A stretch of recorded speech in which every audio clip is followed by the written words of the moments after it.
Hey, very good evening and welcome to round 4 of the Formula Student Sim Racing Series in partnership with Williams Formula One.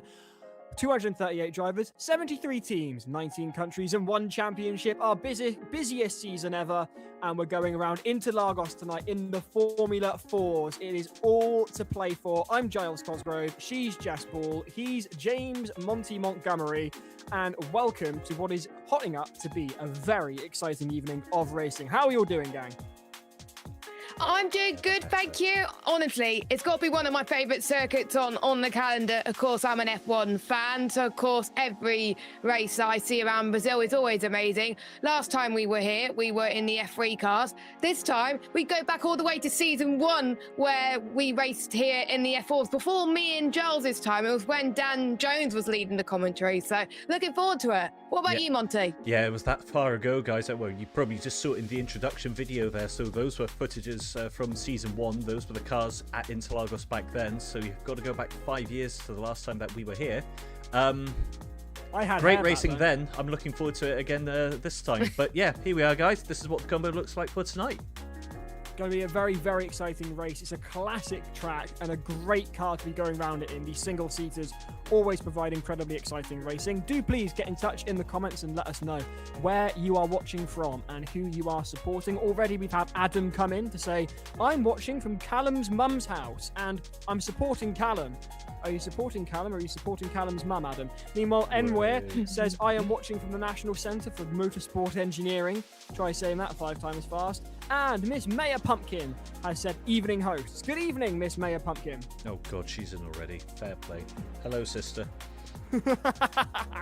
So tonight, as you can see on your screens, we've got qualifying underway at the moment with the first race live on your screens at 7 o'clock.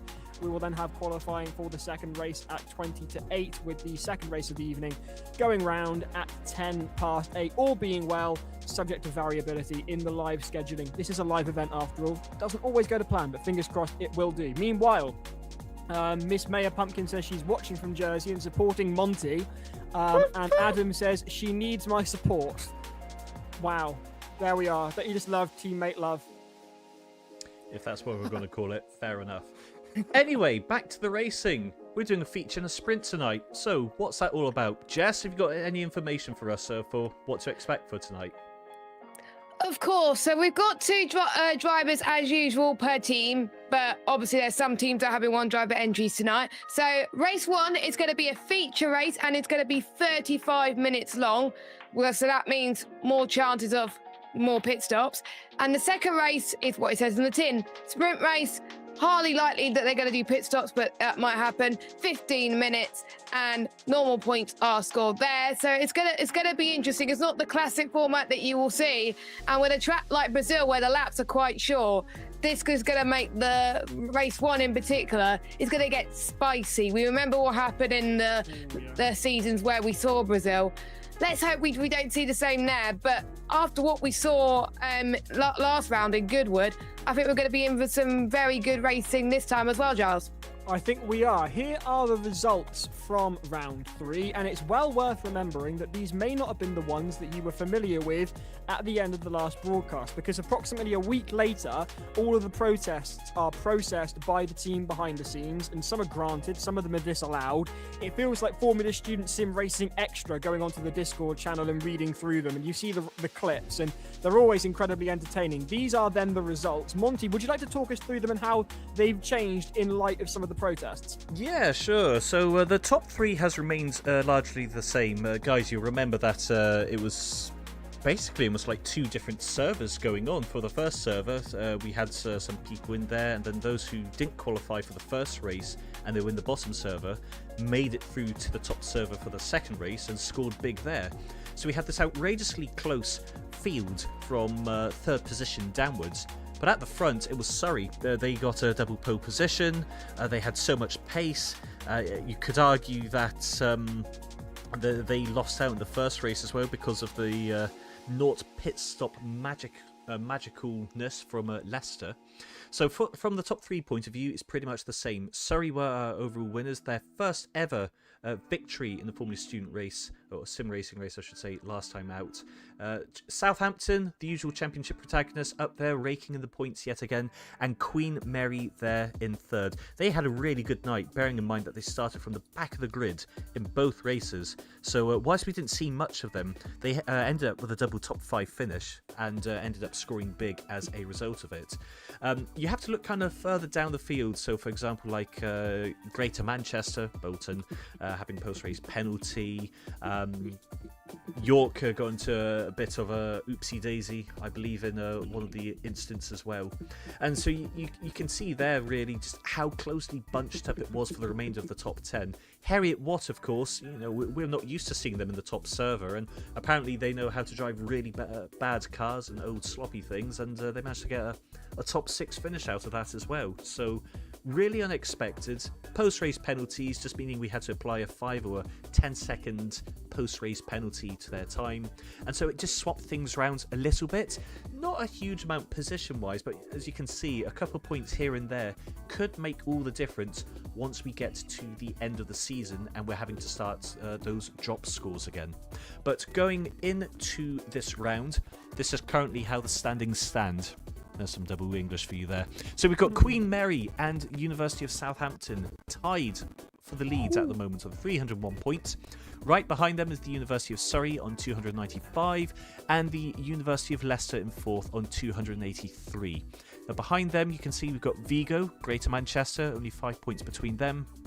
York in 7th on 251 points, Glasgow on 234, Hertfordshire on 222, and Strathclyde, who have been phenomenal in the engineering challenges so far this year, getting big points there and being able to stay in the top 10 overall.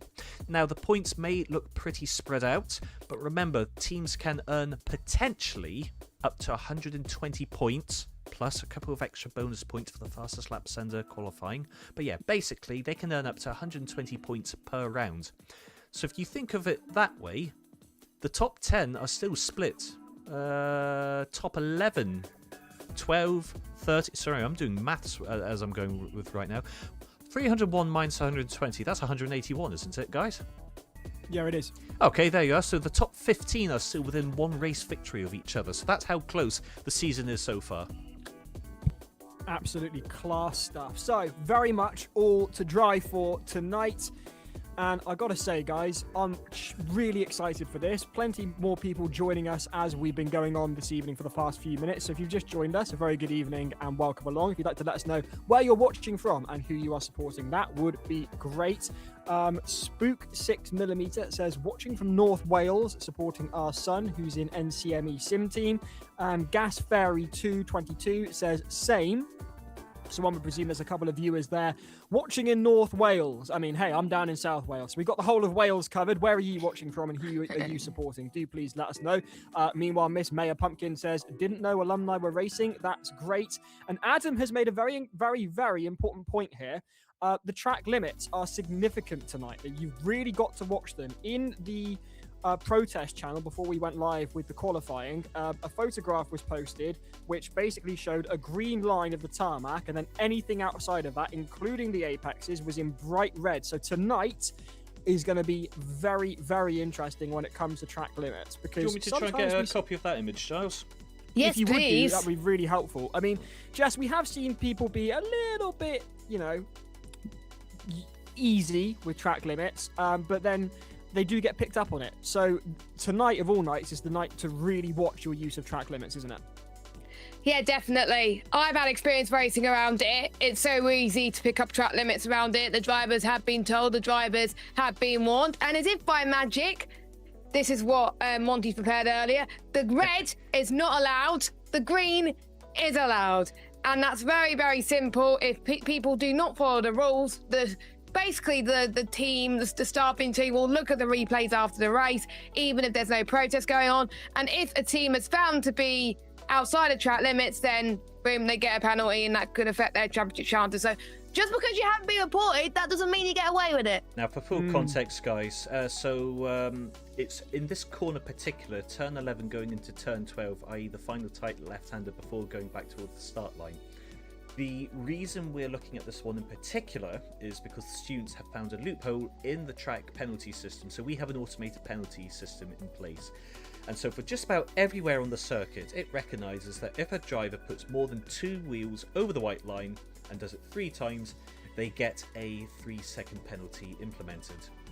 Turns 11 to 12, they found a bug in the system where it's not detecting it, and so all that tarmac in the red area on the right hand side, unsurprisingly, they've been starting to use to kind of open up that corner which you see at the back of the picture. That means they can go much faster through the corner and carry that speed advantage all the way to the start line, gaining potentially up to about 0.8 of a second as a result. So we've had to do a bit of a manual clamping down on this one. Not as glorious as last year's giant traffic cone, but we think this one is quite a sophisticated one nonetheless. Meanwhile, we've got this from Adam. He says, coming out of the Senna S, that entire outside to inside curb is also a bit dodgy. And Colton says, watching from Ireland, supporting my granddaughter Kate in Manchester. Unweir says, love the support for us. We'll pass that on to him. Meanwhile, Holly says, watching from Hampshire, literally in the same house as Monty, waiting patiently for his incidental innuendos. Meanwhile, Tyler says, you poor soul, being stuck with Monty. Nice one, Tyler. Couldn't have said it better myself. On that note, hello, Holly, by the way. Thank you. Mackie's later. Yay, fantastic. Tyler, welcome back. You would have noticed he was missing last time, guys. Tyler wasn't part of the team. Top Hat Tyler, this is. So it's great to see that he's back in the field this weekend. Let's see if he's going to make the difference to get Ho back into the top server, because we were dearly missing them last time out, weren't we? Whole B were there, I think. Especially You're around right. Goodwood. Yes, yes. Tyler, Goodwood, always great fun. More from UOL later. Amelia is going to be very excited about that. She says, let's go UOL. We've got some more from UOL to show you later on. Meanwhile, Matty C simply saying, there's only one Adam Shamsel. The fact that has become a meme, I was not expecting it to be, but we all know there is only one Adam Shamsel.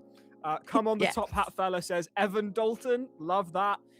If you've got any interesting hat wear, do please stick it in the Discord and we might show off your best hats at some point this evening. We've got a lot to get through. The Formula Student News coming at you between race 1 and race 2 this evening. Moments away then from going racing for the first time this evening. And as I always do, it's always a difficult conversation, but I always ask the question, Monty, Jess, what are we thinking tonight? Who do you think is in with a shout? I don't know, because I don't even know who's in server 1. Yeah, I think we're going to have to wait and see how qualifying went here. The pre-qualifying server was outrageously close between about 10 teams. I seem to remember Vigo making a big impression here, though, the last time we came to Interlagos. They won on their debut. Yeah, I think, did they won one race? They won on their debut, so I would like to see if Vigo could replicate that again.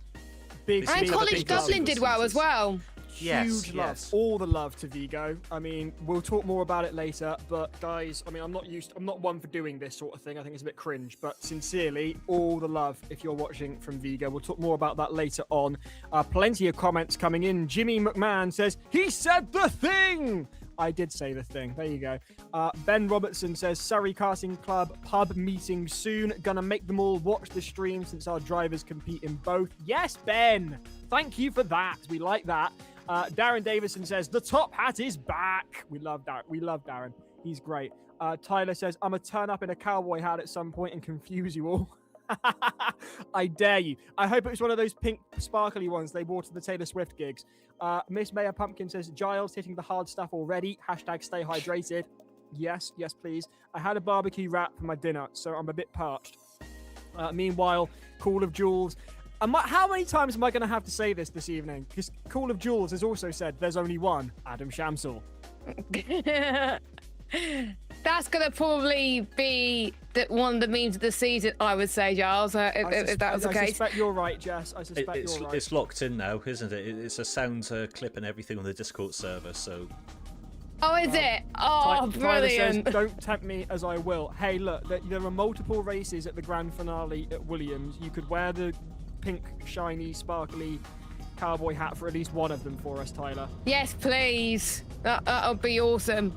But meanwhile, I think we have just finished practice at the moment, or we're about to go to the racing. I have no idea what's going on, but we got quite a lot of jokers tonight. But if you don't know what a joker is, basically they have to take 2 jokers per season. Some teams have already done it, and it just gives them a little Monty, can you just explain a bit what the joker is, like in terms of what advantage they get? Because I would explain it, but it's a bit too confusing.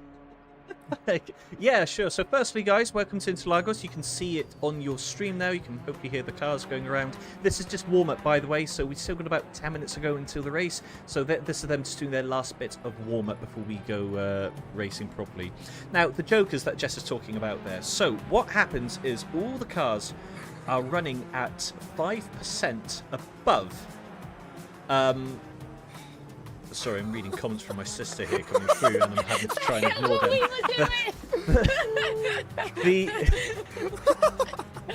The jokers are... Okay, so... Monty. Goodness sake, here we go again. Right, recompose yourself, Monty, do this. Okay, so the jokers are... What we do, the cars all run at 5% above their standard weight throughout the year. And then for 2 of the rounds... they can opt to use one of their joker, which brings the car back down to its original weight, i.e. that they've lost 5% of that weight. Yes. This will give them a competitive advantage. They've got a lighter car. That means that perhaps they can then run more fuel, so they don't have to worry about running out of fuel during the race. Maybe they want to use it as part of a more aggressive strategy to go even faster. Now, obviously, we're using different cars at each of the rounds. So 5%... let's say with these Formula cars, maybe we're only talking about 10 kilos being lost, whereas with the Mustangs last time out, that's about 100 kilos being lost, which is like the equivalent of a person being sat in your car being taken away. It's all relative, isn't it? It is all relative. But it depends how... It doesn't necessarily mean that you're going to have a bigger impact. So what they've been doing as part of their engineering is working out... where is the joker going to have a better impact for them? Is it going to work better here on the single seaters because then their tyres aren't going to overheat because they've got less weight going through the tyres? Or would they have preferred to use it last time out when they have heavier cars and just get rid of all that mass altogether? This is up for them to decide. It's purely a tool for them to use. They have 2 jokers to use throughout the season, and they can decide at any old round when they want to use it, but once those 2 jokers are up, that's it. So it's a strategy element, I think, is the best way of describing it. Yeah. Absolutely love it. I've got the list as well. It's one of the fantastic things about the sim racing series is that here we have a series that democratizes motorsport and offers the chance to teams from around the world to compete and apply engineering knowledge and understanding in a motorsport capacity without the intense costs of motorsport. So as you can see as we go around the track, look at the skin. This is what we're all about, and we're going to get into that later in the Formula Student News. A couple of teams sent us some videos of their setups, and I'm really pleased to see the setups that they've got. More on that later. Comments coming in. Sheffield have slid in a way that reminds me of the morning after a curry. Call of Jules reminding me of yet another one of my quotes. No. Meanwhile, plenty of comments regarding the one Adam Shamsel, and Matty's trying to get me to say there's only one Dylan Warren, but there's also only one. Oh, he is back tonight. Apparently Dylan Warren is also back tonight. Supposedly so. Call of Jules fighting talk here. Dylan Warren is washed, he says.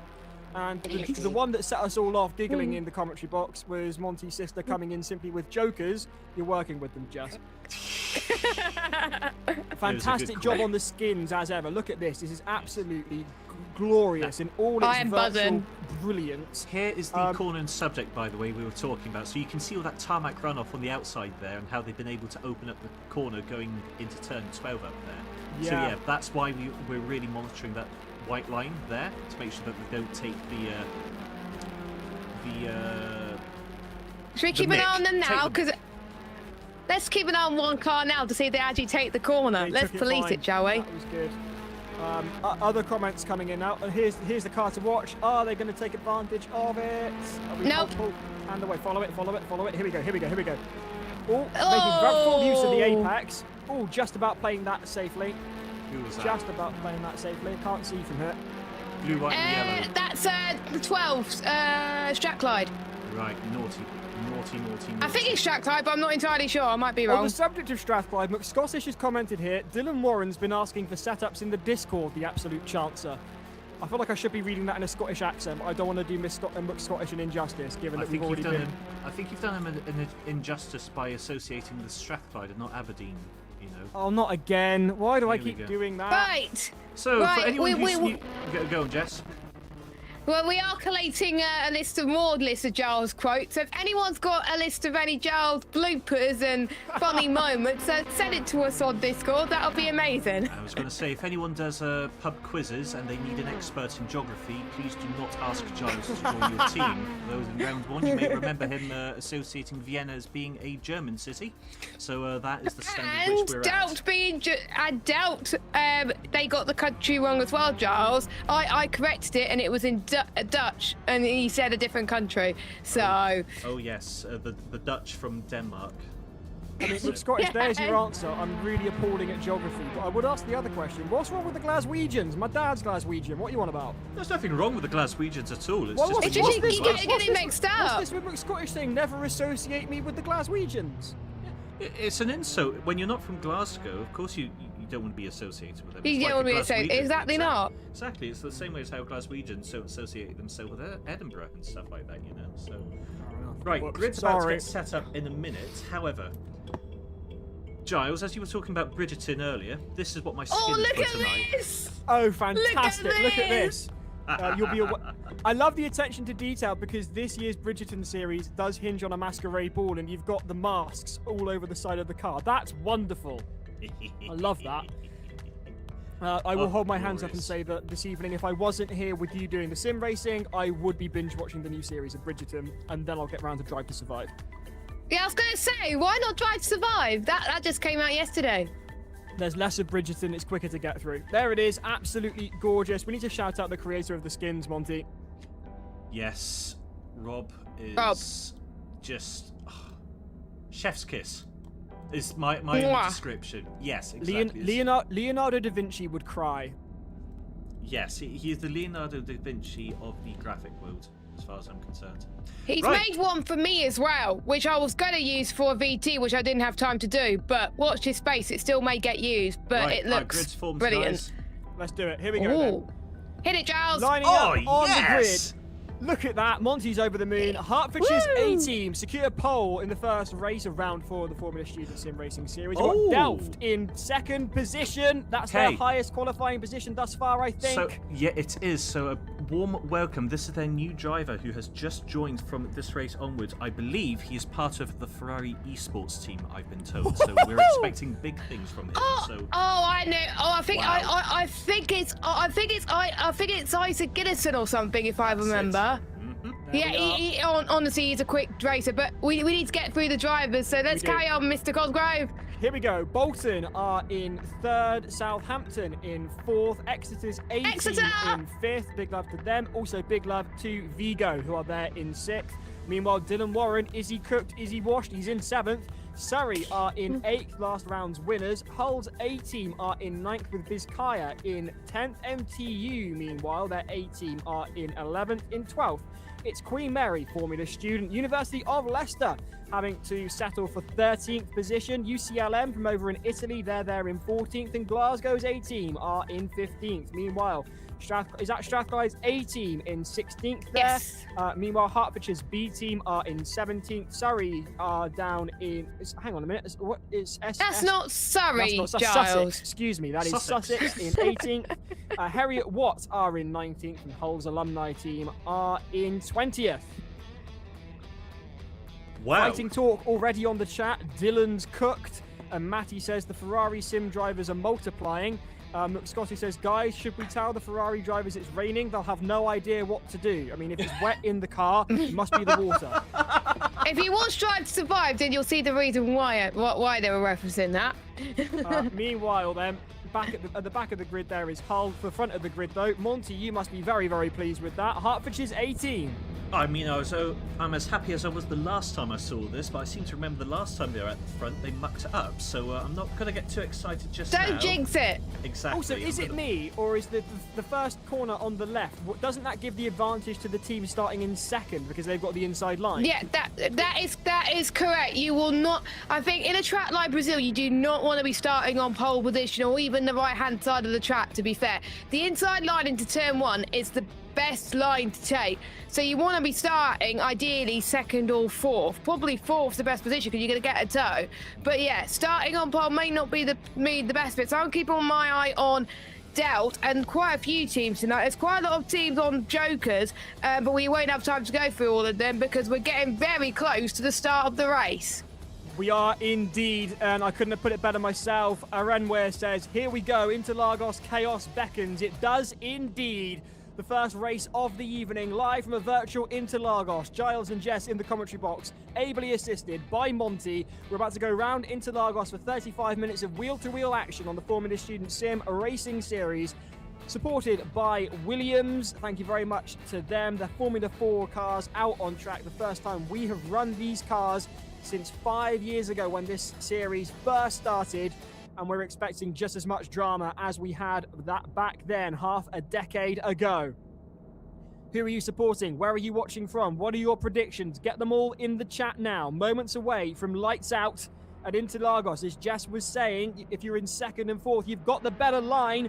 But Hertfordshire are ahead, and away they go as the lights come up, as go the revs, and they're off. They're away, and it's a bit of a slow start for the front runners, and Southampton are trying to get in there immediately. Delft covered off expertly by Hertfordshire, who move over and cover them off onto the inside line. Delft trying to get through on the inside. Hertfordshire holding them off very, very well indeed. Falling away as several teams. Southampton are up. Delft, though, side by side with pole position sitters Hertfordshire. They're side by side then. Who's going to get this? Really well handled there from Hertfordshire, who covered them off into turn 1. But Delft are fighting back immediately, going round the outside. Hertfordshire have got the inside line, though, and they're a nose ahead. In through they go on Interlagos. It's fantastic stuff between Delft and Hertfordshire, and going on the inside then are Delft, and they secure the lead. Away they go then, locking out Hertfordshire, who do have the toe, looking for a way round, breaking the toe immediately. Meanwhile, the rest of the grid is bunched out farther towards the back. No massive crashes like we're used to seeing in the opening lap, but then again, there's a lot of swapping of positions already. And it looks to me like some of the better ones are Bizkaya coming through, Dylan Warren fighting his way through there. I think he qualified in 7th. He's down into 12th at the moment, so he did get swamped from the start. Meanwhile, right at the back, Hertfordshire's B team and Sussex there, duking it out for the last position. Delft, Hertfordshire B's got a big gap behind. Meanwhile, going around the outside are Bolton on Southampton. Southampton will try and cover them off. It's a classic duel in the sim racing series, and that is Bolton forced wide there by Southampton, but they are ahead. But Southampton will have the inside line, but they tuck in behind. They concede the position, and that is Bolton up onto the podium in 3rd place, and with Southampton and Vigo closing in from behind. Here, meanwhile, is the battle for pole. It isn't over yet, far from it. 33 minutes on the clock with Hertfordshire's A team closing in on the team that started in 2nd. They had a better start. It seemed a little bit slow from both teams on the front row to me. And Vigo, Exeter's A team. Oh, there's a crash. There's a big crash, Jess. Massive crash. And that was the favourites. The favourites that we were predicted to do well. Vigo, Surrey has had a bit of a moment as well. And Leicester as well. We have the people from Leicester that are not going to be too pleased with that. But bearing in mind, I've keeping an eye on this as we got around the outside action with quite a lot of cards. There's going to be quite that card does not look good, Giles. You can see the front wing is bent, and they will have to come in for repairs, it looks like.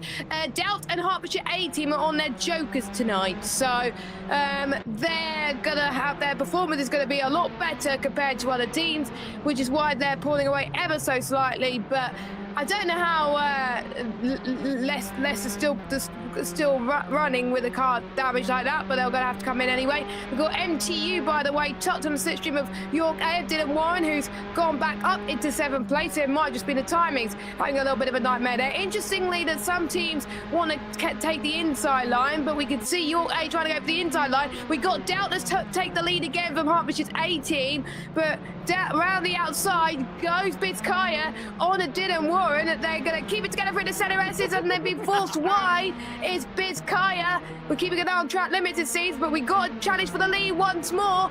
Can Doubts get back at Hertfordshire's A team? No, yes they can. Doubts is in the lead once more, and this is a track where you really can go side by side for a long period of time. That's why I'm a big fan of single seaters, because it really promotes really close racing, because they have similar spec cars. Of course, through turn 6 they go. I'm trying to remember the corner names on the top of my head. Can you see Hertfordshire A go for ascend? No, they're going to just tuck a little bit behind because of Dirty Air. Could be a nightmare. York A having a ding-dong with Bizkaya once more, and York A are back ahead of Bizkaya. MTU's catching up as well. There's just so much action happening, Giles. It is absolutely wheel-to-wheel from the word go. And here's a team that got a bit too wheel-to-wheel, and that's MTU out onto the grass. And they're trying to wait for a moment to get back onto the track. They've reversed out of the way to ensure they get a safe rejoin. But that has put MTU down at the very back of the grid. Meanwhile, at the very front of the grid, all over their rear end and getting a tow, going to the outside, are Hertfordshire's A team on Delft. They go side by side. Delft are just about ahead, but this is not over at all. Both teams millimetres away from each other, and NCME closing in on behind the pair of them as they duke it out. They're slowing each other down and allowing the third place car to come into touching distance. Exeter having a whale of a time in 4th, with all eyes on the battle for the lead. Meanwhile, here is Vigo clawing themselves back up, locking up there, and they go through on Sussex. There was a coming together of those teams earlier. We'll look into what happened there later. Meanwhile, Delft leading. Hertfordshire's A teams trying to find a way through. NCME are right there with them now. They have closed up dramatically. Side by side are the two front runners. No margin for error at Interlagos. And away they go. It looks to me like they've just found a bit of clean air, and Delft are pulling away from Hertfordshire. And Hertfordshire, meanwhile, might have to be looking in their rearview mirrors, because here comes NCME. And there's a three-way duel then for the lead, as a gap of 0.25 seconds settles in. Hertfordshire biding their time. Meanwhile, here comes York A on NCM, on Hull, I should say, sorry. And Hull are trying to get the switch back, but they don't quite manage it. And that looks to me to be Dylan Warren up into 5th, pushed out, trying to make the use of the entire track limits, and he does so, closing down a resurgent Hull A who cannot find the track position and may need to turn their attention to Bizkaya on the approach as Dylan Warren pulls away. Meanwhile, here is Leicester still on the track. They've touched, and they have gone in a big way. University of Leicester and Hertfordshire's B team taking each other out there. Talking of Hertfordshire, here comes the A team, and they try to go through on Delft, and they don't quite manage it, but that was a bold move, and if it had worked, it would have been brilliant. And they try again. They go to the outside of Delft, the driver rumoured to be part of the Ferrari drivers, and Hertfordshire's A team taking it all in their stride, turning this way and that, trying to find a way through. They dive to the inside, but Delft have got the nose ahead, and that's all they need to do to defend the position. NCME biding their time in 3rd, closing up on them with a gap of 0.3 seconds between them and Hertfordshire's A team, and they close up. The three of them are right there, and Exeter are beginning to enter the fray now as well, Jess.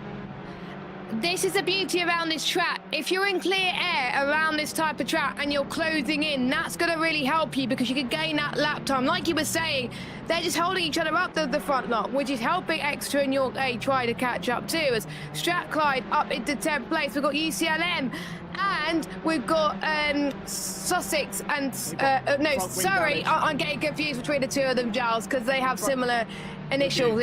But we got there in the end. We got there in the end. Front wing damage for UCLM, I've noticed. Meanwhile, here is Surrey closing in on them. They'll be hoping to capitalise on the imbalance of the downforce on the car from UCLM. Meanwhile, University of Glasgow, we're not used to seeing these guys so far down the running order, but they're doing their best in 15th. a solid 15th. I think that's where they qualified, so they've neither gained nor lost. Someone correct me if I'm wrong. Meanwhile, here's Munster trying to recover, going through on Hertfordshire's B team. Can they get the switch back here? Or are they going to try it round the outside? They're being very bold and trying round the outside. Wheels touching ever so slightly, I think. And that looks to me, I think they're going to try and out-drag them. Who's going to break first? Hertfordshire's B team have got the inside line, and Munster are just going to have to contend with 19th for now. And they try to get through again. Meanwhile, here is Harriet Watt side by side with Sussex, I think that is, and Harriet Watt go through like a knife through butter, and they lose it like a knife through that's butter. not There's good. no grip. There's no grip at all. They lock up onto the grass, and that's Harriet Watt down, down, deeper and down, as Status Quo once sang. And that's not the result that Harriet Watt will have wanted. They pull out onto the track. Looks like they haven't got damaged though, Giles, so I think No, they're I don't okay. think they But do, Jess. I think you are right there. the sensible thing they did was wait until the cars around them get past and then go through. We've seen many times in the sim racing series over the years where people didn't do that, but Harriet Watt did the right thing, waited until everyone else around them went past, and as soon as the last car went past, that's when they carried on their merry way at the moment. Interesting thing for me is, when are they going to make their first stops? Because that is probably going to be halfway into this race. And we could see MCME closing up just a little bit. Hertfordshire A team's going to get a bit of slipstream, I think, on Delt. But we can see Hull Alumni getting slipstream on UCLM. And they've got a damaged car as well. That does not look like a good car to drive, but they're still going to give it their all. Yes, it's for 14th place, but two damaged cars going toe-to-toe in towards turn one. We could see the pink car was going to take the inside line. It now becomes the outside in towards the centre S's, which is also a tough corner for track limits. Meanwhile, Hertfordshire A's got a beautiful exit past turn 6 in towards turn 7. They go, and you can get a good run into the apex, actually, if you use a bit of the left-hand side curve. But I mean, I think they're starting to pull away for the rest of the field, but hopefully for Bolton, they're going to hope that these two make a mistake. But these two are definitely in the class of the field at the moment, and I know Monty is smiling from ear to ear at the moment. We're not going to say anything more. They're going towards Jungsao now as they enter the lap 7, Giles. This is all so exciting, Jess. There's so much drama going on from the front to the back. We are on board with Hertfordshire's A team, who are going to try and get round the outside. Onto the start-finish straight they go. It's going to be a case of who breaks first. The teams are side by side. There's nothing in it as they cross the line to start their next lap. Harriet, that's a fantastic between Delft and University of Hertfordshire's A team, and Delft go through as they had the inside line. Well defended from Delft, but fantastically aggressive driving from Hertfordshire's A team. Delft will be in within no doubt that their position is precarious as the two teams go side by side once more into the left-hander. Delft ahead, Hertfordshire's A team piling on the pressure as much as they possibly can, neither giving any an inch. Brilliant wheel-to-wheel combat, expertly handled, and this is great. They're going to try around the outside of the right-hander. Are Hertfordshire going to get the switch back here? They're not close enough as it stands. 0.2 seconds between them. NCME waiting in the wings, and there's a little twitch from the front end of Hertfordshire's A team. Are the tyres beginning to go away, Jess? Would now be the time to begin thinking about a pit stop? It looks like it. The gap between these two is such that the margin does come down to the strategy call from their teams. Their teams will be biting their nails to the quick to make sure they make the right judgment with the pit stops. What would you recommend? You could tell that there's a bit of sliding going on from Hertfordshire's A team, and when your car starts to slide, that's when the tyres start to give in, and it looks like the rears are not having a good time for Hertfordshire's A team, but they're still closing up to Delft, so maybe in a lap or two's time we would think about potentially going in, but they could stay out for a few more laps, I would say, as Hertfordshire A is going to give another go. This time they go to the outside line, which is unexpected, but Delft covers it through the inside line. Beautiful stuff, but he's going to try and cut in once more. Now, this is going to be interesting, because in real life there would be DRS, but there's no DRS in these Formula 4 cars as we make our way through in towards turn. I might not be those cars, but I always get confused with the type of cars they run. But there we go. In towards turn 5. There's a back marker off. That and was there's close. a left car. Oh my That was goodness, so that was close. close. That looked to me to be Leicester, Jess, who are the only team that they're lapping at the moment, and they seemed off. I think that was that Leicester? Could we get that confirmed? Yeah, that who was Leicester. They're the marker only was? one a lap down. No, what was it, Leicester? I'm not convinced. There was a cloud of smoke. We saw a flash of red. Can confirm it was Leicester. They lost it right on the racing line, and that was nearly a massive accident. Huge drama then at Interlagos for the Formula Student Sim Racing Series. 0.25 seconds between the leaders. Meanwhile, here is Hull's A team, and they've got Vizcaya to contend with. Behind them, a gap of 0.8 seconds there. Is Meanwhile, Hull Vigo running a centre closing up. helmet? Pardon, Jess? Is Hull running a centre helmet? There's Oh, I certainly might be Dago wrong. yellow. It just looked. Yeah, it didn't have the green. Never mind. It looked like a centre helmet from the distance, but when you look close up, it didn't.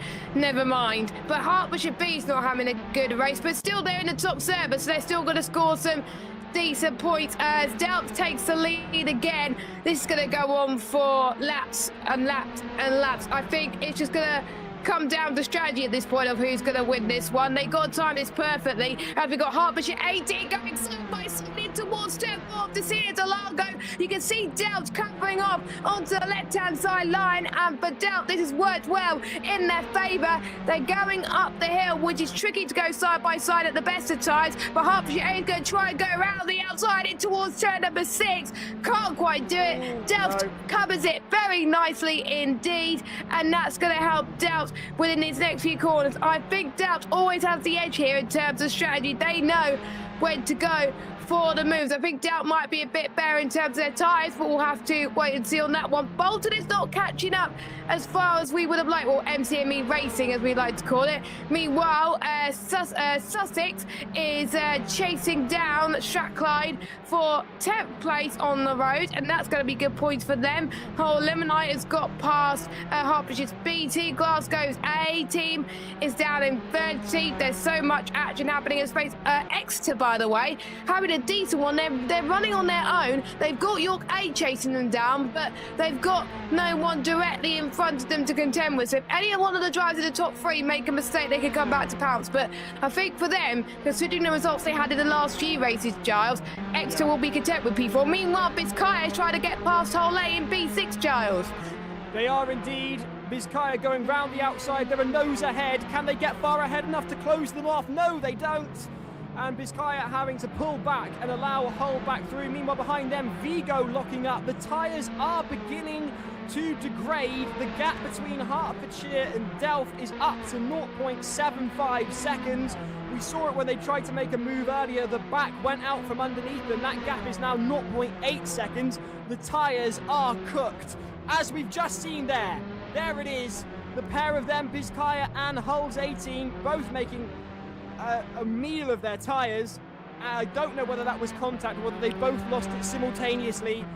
I couldn't tell you. We just cut to it and they were going sideways together. Someone will confirm it for us in the comments, I'm sure. But that's allowed plenty of teams to go through, and Vizcaya and Surrey are now on the outer edge of the top 10. Here's Southampton, who benefited from that. Hull A recovered very quickly, and they're going to have to try and make a charge on it. 18 minutes on the clock now. Vizcaya down in 9th as a result. And Hull's 18 in 8th. Meanwhile, here is Surrey trying to get through on Sussex. I must say, though, I'm loving if I this. was Hertfordshire's 18, I would begin thinking about bringing your driver in for a pit stop. Meanwhile, here is all the action going on over in the second server. If your driver's in the second server and you want to watch that, then head over to the comments on the live stream, and there's a link there to the second server. No commentary tonight. James is away for reasons we'll get onto later, but there is the action as we have it currently coming to us from server 2. Or at least we're trying to bring that to you. On your screens at the moment for the vast majority, I think is still server 1. Oh, there we go. No, there we are. There's the split screen. Technology, bear with us. And as you can see with server 2, Giles, there's I think a bit more action happening, and we see our first pit stop in server 2. So, and I think we see 2 drivers in server 1 pitting, as you can see on the left-hand side. I can give you a quick update from the second server if you want, guys. I've got the times with me here just B now. James. So, well, is my name. So we've got Exeter B team in first, York B in second, Kingston in third, Aberdeen in fourth, and that is all I can see on the timings at the moment. Contact! There's contact happening in server 1. I think that's involved Exeter. Oh no. I think. Not Commentators Exeter. curse. Oh god. Where are they? They're down in 12th. It's all gone wrong for the team from Devon.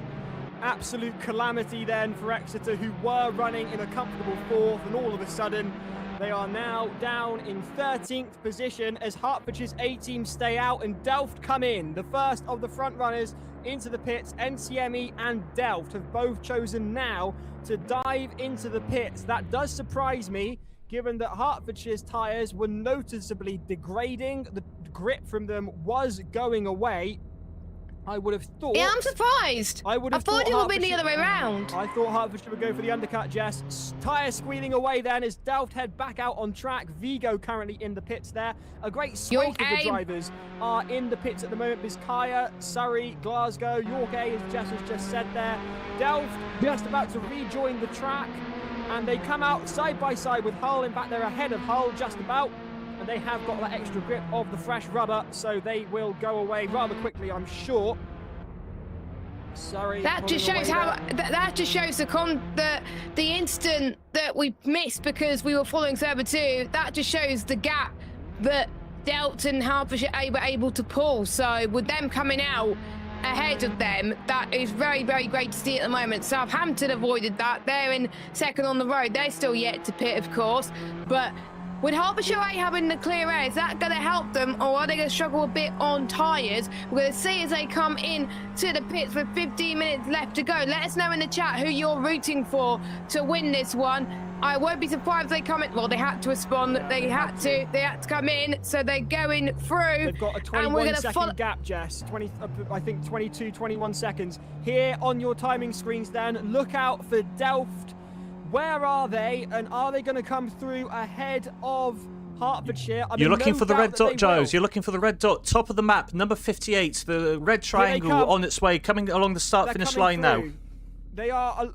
That's going to be a massive undercut. It was inevitable. It was always going to happen. The question is, on the fresh rubber, can Hertfordshire make the fight back to the very front of the grid? They're pushing it through the pit exit. It is indeed going to be close as they thunder through the curves alongside the Armco. It's flashing away. Here come Delft alongside them. This is going to be very close indeed, and that is Delft ahead. And that's Hertfordshire. Sorry, is it Delft ahead? I can't see. Yeah, it is Delft ahead, Giles. And you probably want to know how big the gap is. Delft had a 2-second undercut on Hertfordshire. Hertfordshire's tyres were struggling. Hertfordshire made a mistake of leaving it a lap too late.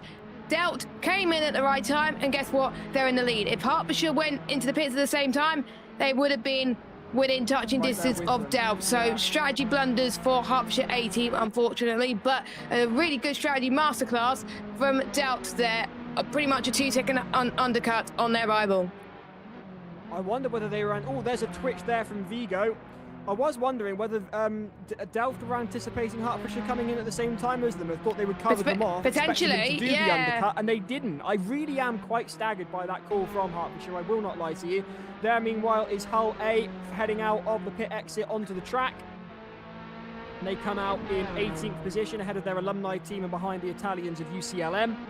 Meanwhile, Miss Mayor Pumpkin says, sad the pit crew skins can't be textured to look like the commentators. You don't want to see us. You don't want to see us. Hearing us is enough.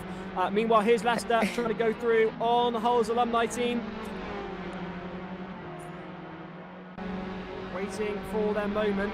There's a moment to dive down the inside there and they get closed off. Hull's alumni team holding track position and holding the racing line. Taking the wide angle into turn 1, the left-hander out of the start-finish straight. Can Leicester contend with the alumni team with the extra experience? We know Leicester are incredibly quick on a karting track, but they seem to be struggling. They've not had the best of luck this evening. in the full-length race? Can they have better luck in the sprint? What have you got, Monty? I'm just going to say, so that's not Hull Alumni, that's Southampton in front of them. So I think what Leicester are doing, because they're a lap behind. Down. Yeah, they're a lap behind, so what they don't want to do is unlap themselves and ruin Southampton's race. But as Southampton have fallen wide and ruined their own race, after you, Leicester, right, you can crack on now. I was looking at the timing board. I hadn't quite clocked that they were a lap down. Do excuse me. Meanwhile, Matty says Dylan Warren on a fab recovery drive. Dylan Warren in fourth. Fourth was occupied by Exeter. Jess, you seem to think there was some contact there that sent Exeter all the way down the running order. What led you to think that? Yeah, I think because when we were seeing Saber 2, I saw a green car just had a spin, or like they're making contact on the entry into turn 6, and I had a feeling it was Exeter. I did see the timings, and I was right. So I think what Exeter got to do is maybe like a splash and dash potentially to try to ahead, and because they're 5th at the moment, but they're still yet to pit, I believe. So it's going to be a danger of them not pitting and then running out of fuel and tyres, or pitting and then they're going to lose out on places. So no matter what, it's a bit of catch-22. They're going to lose out no matter what, unfortunately, as long as they can keep going actually. But meanwhile, Doubt has pulled a 3-second gap on Hertfordshire's A team. That's the difference to what clear air does to you, and dirty air doesn't help you, to be honest. And because Doubt is not battling anyone, they're able to increase the gap on Hertfordshire's A team by a staggering amount, especially with them having less fuel now. Glasgow's A team, we've got the battle of the Scottish teams for the top 10. We're going to see who comes out on top. Will it be Glasgow or will it be Strathclyde? Well, we're going to have to wait and see. Let us know your thoughts in the comments. I think most teams have pitted, but there are still some teams yet to box. Big Southampton being one of those teams that haven't boxed yet. Will that gamble pay off? Well, we've mentioned it many times that, as we've seen Glasgow Way had a little bit of an off there in towards turn 5. I don't think that's allowed, but we will cross that bridge when we get to it. We're on 15 laps now. They're allowed 3 chances of doing that before they start clocking up the penalties. It's definitely the battle of the Glasgows at the moment with Strathclyde and Glasgow. I'm just looking at the state of their car, like the front wing, the scratches on the side, the mangled rear wing. Anyone would have thought, a bit of contact. Yeah, anyone would have thought that this car's been at the Wetherspoons outside Glasgow Queen Street Station. It's kind of renowned for your face looking like that on a Friday evening. So, yeah, I wouldn't advise that one for anyone either. Anyway, back to the racing. Back to the racing indeed. Glasgow hunting down their fellow Glaswegians of Strathclyde. Meanwhile, here's Vigo in 6th. Vigo ahead of Southampton and Vizcaya. Ahead of them is Exeter. Exeter yet to pit. They do have the track to themselves, though, and it does beg the question, do they need to pit when it comes to tyres? Or are they better off staying out holding position, trying to open that gap up to Vigo, and then do, as Jess said, and do a splash and dash? I would argue the latter currently, unless they really are desperate to make a charge on Dylan Warren. But there's a 10-second gap there, and with their car yet to pit, the tyres are just not going to be there to mount that charge. I reckon a defensive for the next 9 minutes might be the way to go for the team from Devon. Meanwhile, here comes Strathclyde and Glasgow. Strathclyde ahead, Glasgow right there with them, and they're well away, really losing it there. I may have cursed them. Whoopsie daisy, sorry guys.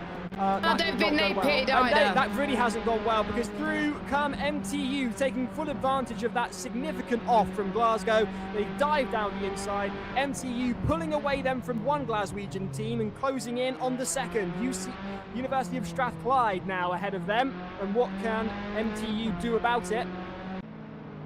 It looked like Glasgow's rear wing looked bent. I might be wrong, but Glasgow's car did not look the best at the moment, so that's why they've lost quite a bit of time. But we do have 8 minutes still to go of this one. Hull Alumni is also a car that's a lap down, so that is a car that you could see behind us on your screen. Meanwhile, Hertfordshire's A team have been now chased down by Bolton. So Bolton's strategy has worked well. MCME Racing, I always have to keep referring to that, but with MCME also pitting at the right time, they're able to close in on Hertfordshire A team. I wonder if Hertfordshire A is struggling a little bit in terms of pace, not having the toe from Delt. They are losing significant time on Hertfordshire A, and with MCME Racing right on the gearbox pretty much, this is going to be wheel-to-wheel racing between the pair of them. And we also got Southampton that has just lapped Leicester, I believe. Yep, that's correct. Southampton has just lapped Leicester.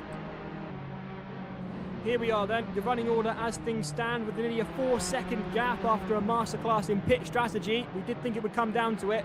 Delft are leading, with University of Hertfordshire in second, NCME in third, York A in fourth. In fifth is Exeter. Matty has pointed out Exeter have pitted for fuel at least, otherwise they would have run out of fuel by now. Meanwhile, Vigo are in sixth. In seventh, it is Southampton. Vizcaya in eighth. Surrey in ninth.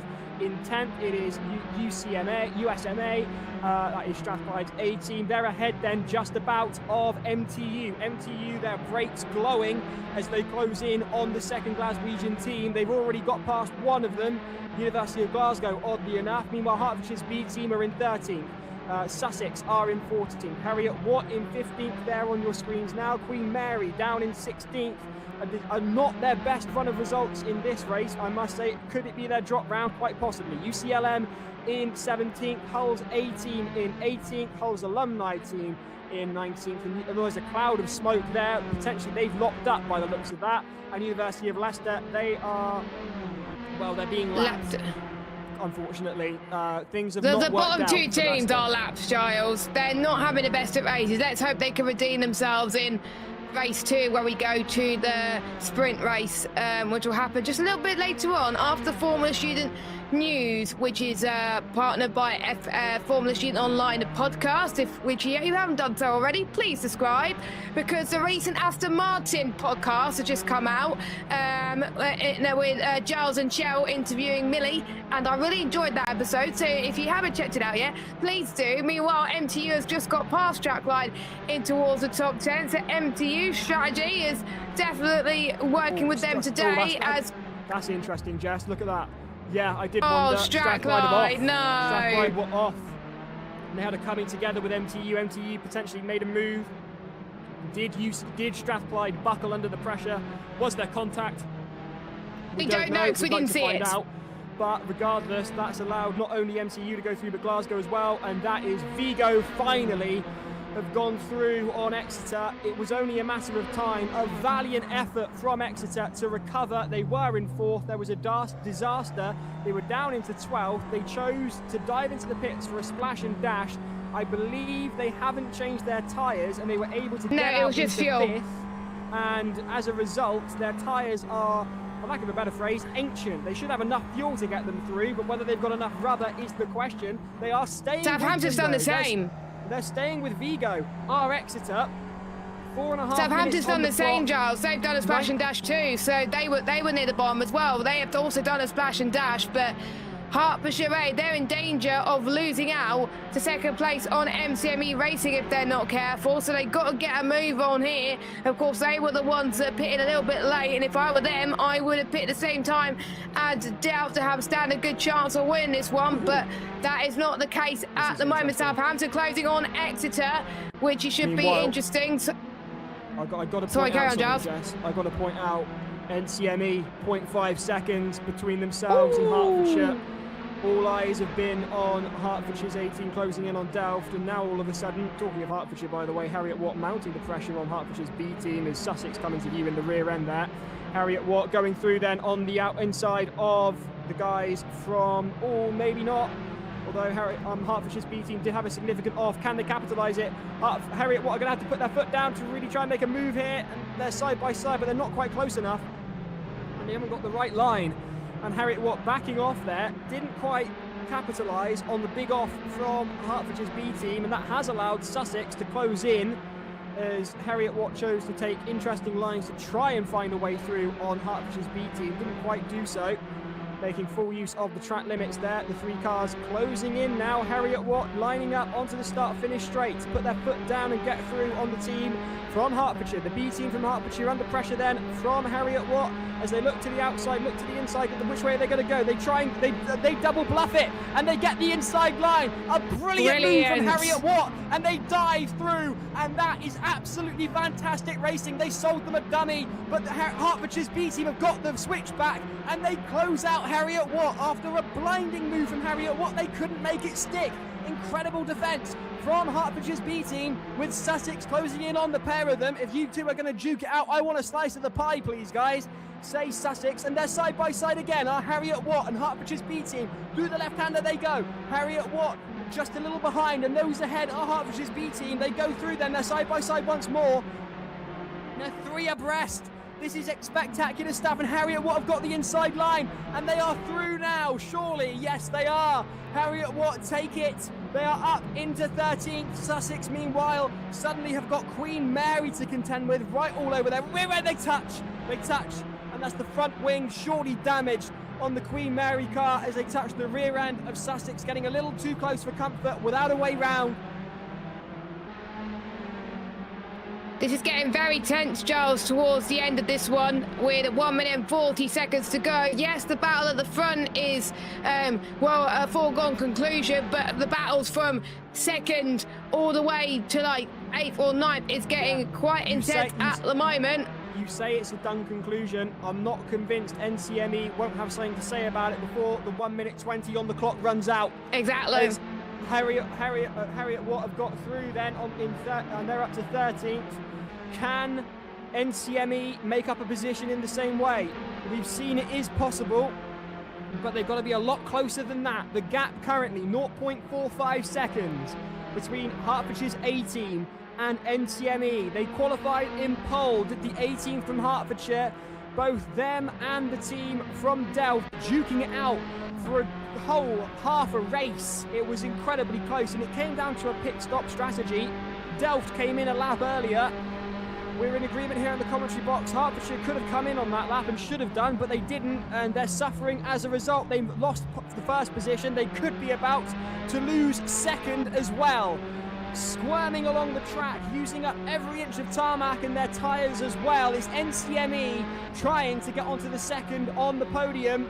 They've got only this lap to do it. In fact, less than 1 lap between them and the end of this race. And what can they do? Talking of the end of this race, Delft absolutely dominant for the second half. From the pit stops onwards, they've just been in a league of their own, pulled away from the rest. Talking of the rest, it's 0.35 seconds now. It's close. They are really going to have to get closer than this. If they want to make a move, it's going to come to the line. I'm sure of it, Jess, as here they go through the chicane onto the switchback. They aren't close enough. Are NCME to make a move yet on Hertfordshire's A team? But Hertfordshire will be looking in their rearview mirrors.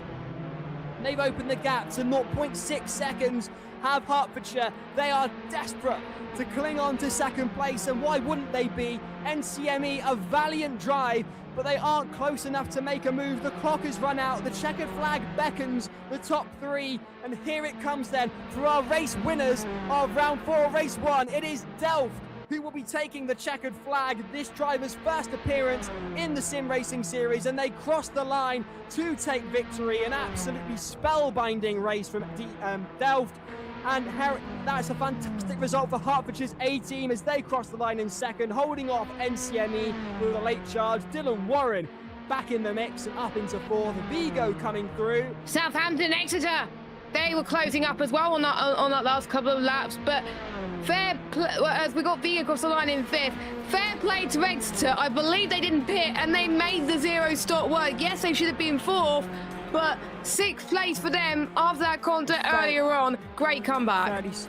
Fairly certain they did a splash and dash, I will be honest, based on the feedback we got from Matty in the comments. Yeah, there was a splash and dash, sorry. But yeah, they will stayed on the same tyres for the entire race, which is fair play to them. That is massive fair play to those guys. So your top 10 rounded out there by MTU.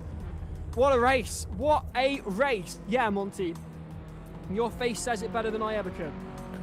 That was absolutely stunning. A phenomenal first half of the race, I thought. That was just so close, and it was amazing how decisive the pit stop strategies were. It did calm down after that, but you couldn't take it for granted either, could you? Yeah, no, absolutely. It was on a razor's edge from start to finish for one reason or another. There was great wheel-to-wheel action from lights out to the checkered flag. Congratulations to everybody who raced in that. Exeter, big standouts for us here, as were a great recovery drive from Dylan Warren, undeniably. Meanwhile, that battle between Delft and Hertfordshire's A team is one for the books here in the sim racing series. Gutted for Hertforda's A team. Wrong call on the pit strategy, but then again, when you're under that much pressure, you might want to try and open the gap up. I can see what they were going for. It just didn't quite work out, and that's the art of racing, what we're trying to teach here with the Sim Racing series. And also a big up to NCME. Really great stuff from them as well. Meanwhile, we've got a VT to show you. After the VT, we'll have in the commentary box with us the driver from Delft, hopefully. So for now, I'll say the classic line. Monty, roll VT. Hi, I'm George. I'm the head of race engineering at Sufst. I'm Liam. I'm head of PR and sponsorships. This is Steve. He's our team's mascot. And we're here to tell you about the teams we've been getting up to lately.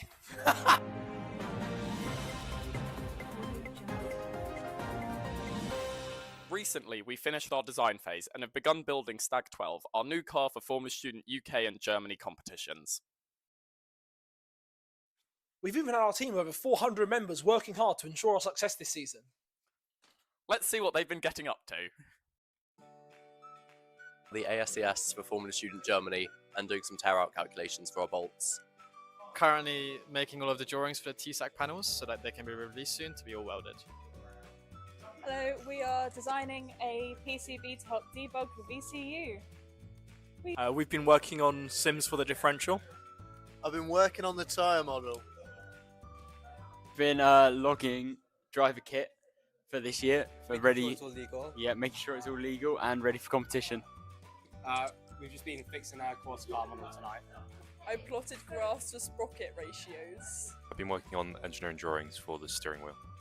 Hello, so recently I've been working on the bomb and So lately I've been working on our bolt preload calculator.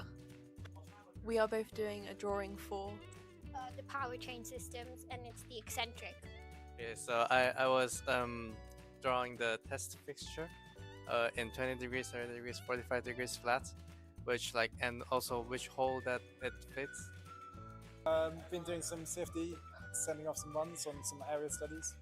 So I've been working on cleaning up the tyre wake behind the front tyre and improving the efficiency of the side wing. More downforce, less drag. been doing drawings. I did a cockpit loose tool. I've been designing a headrest. I've been filming videos for PR. And I've been writing a script for PR.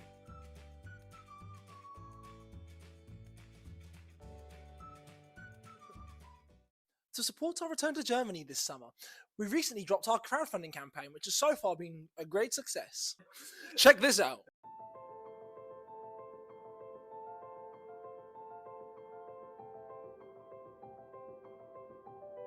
SUFT is a student-led society at the university, open to all disciplines and year groups. We build an electric Formula-style race car and compete against other universities every year. The team has over 400 members covering a range of departments, from engineering to operational areas. Established in 2012, the team has developed its technical capabilities, switching to an electric vehicle concept and a carbon monocoque in 2021. Last year, we achieved a significant milestone as we completed the endurance event for the first time as an EV. We have also won awards, including efficiency last year, and it's our aim to get back on stage and celebrate our success.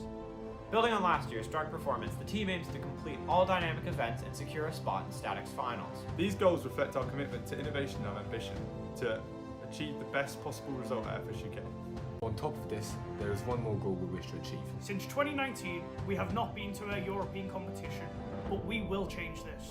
Proud to say that SUFS has successfully registered into Formula Student Germany, making our return to European competition. However, getting there and competing at the level that we know that we are capable of is only possible with your support. By donating to SUFT, you will directly support the team's registration fees and consumables such as tyres. Your donation will help us achieve our goals. Please donate today. Please donate today. Please donate today.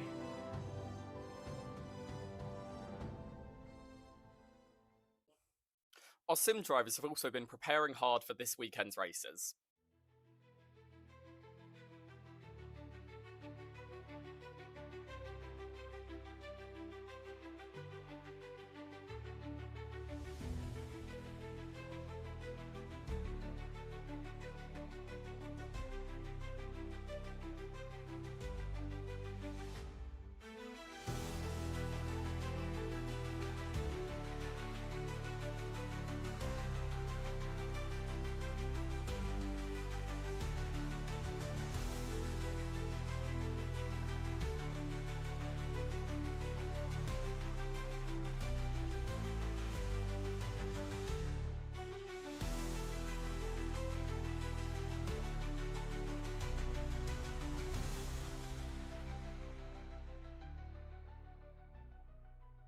Thanks for watching, everyone. If you want to find out more, check out our social media. We'll keep you updated on there. We'll see you all at Silverstone.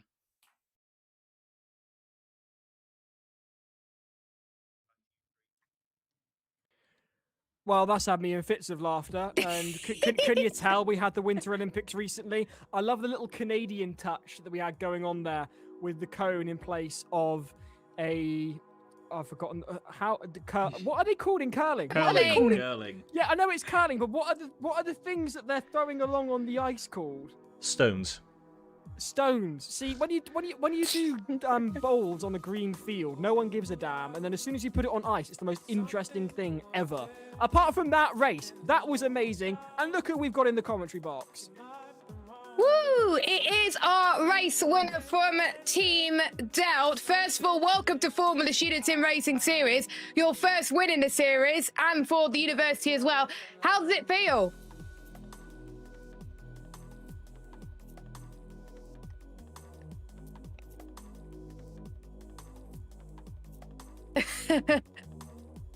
It looked like you had a bit of fun, and Brazil is definitely one of those tracks to do so. So you qualified on the front row, P2, probably the best position in my opinion, you taking the inside line.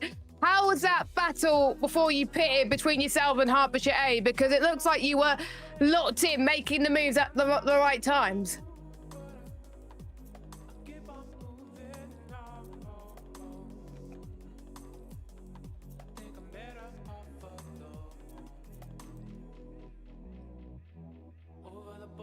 Sorry, Monty, you'll need to enable Discord to get the audio, because we on to plan B. We on to plan B. Right, yeah, bear with us a second then. It's that's strange because it's showing you sound for me here. Right, bear with.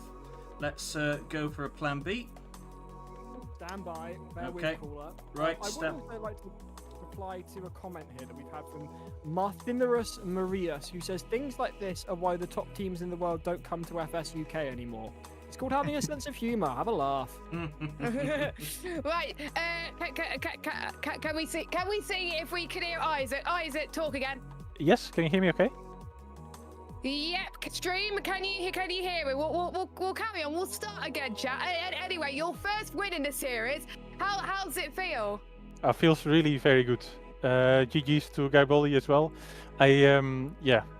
As I said before, I don't know if you were able to hear me, but I signed up to the race for fun, but of course to represent University Delft and the Dutch racing team. I was sweating in that first half, not gonna lie. Didn't have any time to rest with the pressure all the time, going for an overtake, defending, and it was really quite intense. And then finally I came out of the pits a little bit ahead, so I had a little bit more space to relax, get the tires to work a little bit better as well, so that was a bit more relaxed, I would say. But I think it was quite entertaining to watch as well, that first half. Honestly, I think me and Giles, especially in the commentary box, were really enjoying it because both you left each other space as well. Were you a bit shocked that Hertfordshire didn't follow you in? Because I think if Hertfordshire did follow you in, it would have been close again. But what made you pick when you did? Well, my fuel number on my dash, basically. I wasn't able to do one more lap. I saw them. Yeah, I saw them. They dropped off a couple of tens in the final couple of laps, and I already kind of was suspecting, because it was really close to make another lap. So I kind of was suspecting they were saving a bit of fuel. Not sure if they did. Might have to ask. So I wasn't that surprised that they were going long. I was just very worried that they would put in like a big lap as an overcut. But quite a relief to see a bit of a gap behind as well when I came out of the pits. And then I had Mehdi running some calculations to make sure I didn't screw up my fuel number, because I was a bit surprised by the gap, but all good in the end. Luckily, you were able to save a bit towards the end as Hertfordshire A and MCME Racing were battling near the front, which was great to see. So, obviously, you were running the Joker as well. Obviously, you probably think your team made the right decision picking it for your first race. Do you think that made a slight difference? I think so. As of course, in any championship, it's hard to come in and to be competitive in any championship, especially from a student as well. So that helped for sure. So big thanks for putting that on me, and I think the result is makes it worthwhile as well. honestly, it's great to have people like you in the sim racing series, racing for a bit of fun as well, because of course you're used to racing in different sims as well, and of course you race a lot in single seaters, GTs as well. Was it hard to get you used to single seaters on a set course, or did you just pick it up quite naturally based on the amount of sims that you run on a daily basis in your own team? It did take a little bit because it's been a while since I've driven a Assetto Corsa, but the Tatuus is the Formula 4 car is a car that I was decently familiar with, although like a couple of years ago since I've driven it. But it did take me a bit to, you get to a certain time and then it takes a couple more laps to really get to the top times. And I mean, I didn't get pole, so that shows as well that it is very competitive. So really happy with the start and able to defend as well. But no, it was a really, I mean, props to the organization as well for choosing this car check combo, because I think it gave us quite a show as well in the first part of the race. Absolutely, absolutely. Comment here from Leo Garibali, who I suspect was driving against you for Hertfordage's A team, saying no fuel save, just had extra fuel after staying behind. Just a great race. And fair enough, fair enough. I mean, it was sublime. It was almost like watching a ballet. It was brilliant to see. There was no incursions into each other's cars. It was just brilliant wheel-to-wheel action. So very well done there. And it's nice to see Delft have got 2 drivers now. Will we see more Delft drivers joining the team and a bigger sim racing team from Delft in this series?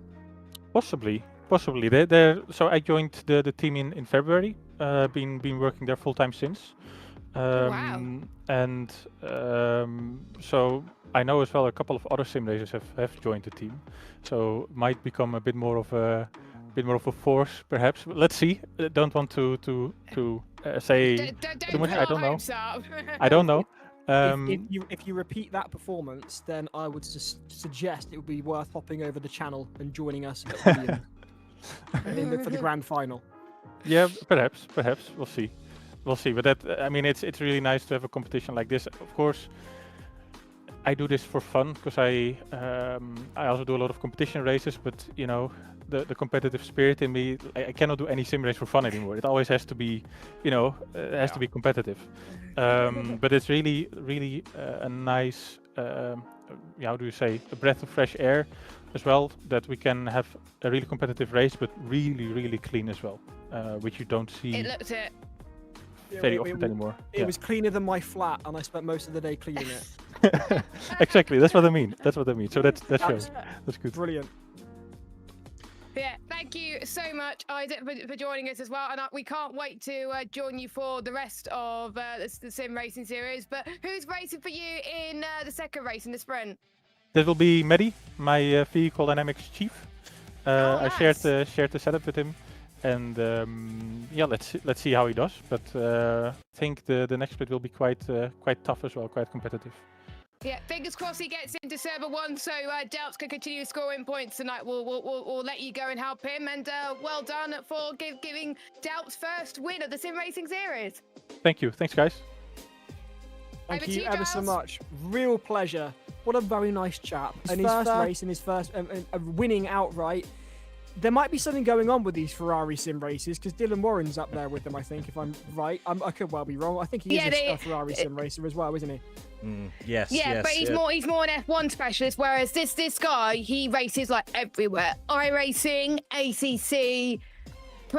He doesn't race in F1, but he races in all the other series. So I think the fact that he was able to adapt to Assetto Corsa very quickly, even though he found it tricky to begin with, it just shows the skills that every sim racer has to have in order to race well. Yes, you may be good at just one sim, but in order to be a good sim racer, you've got to learn to adapt to multiple sims, and I can't even do that. So shout out there. And the fact that Delft are going to continually develop the team to become really great, it's going to be awesome. And it just shows that the sim racers in those top esports teams, they don't just want to be racing in their esports team. They want to be helping their universities, which is really great to see. And it gives the universities with less experienced drivers some experience and some coaching as well, Giles.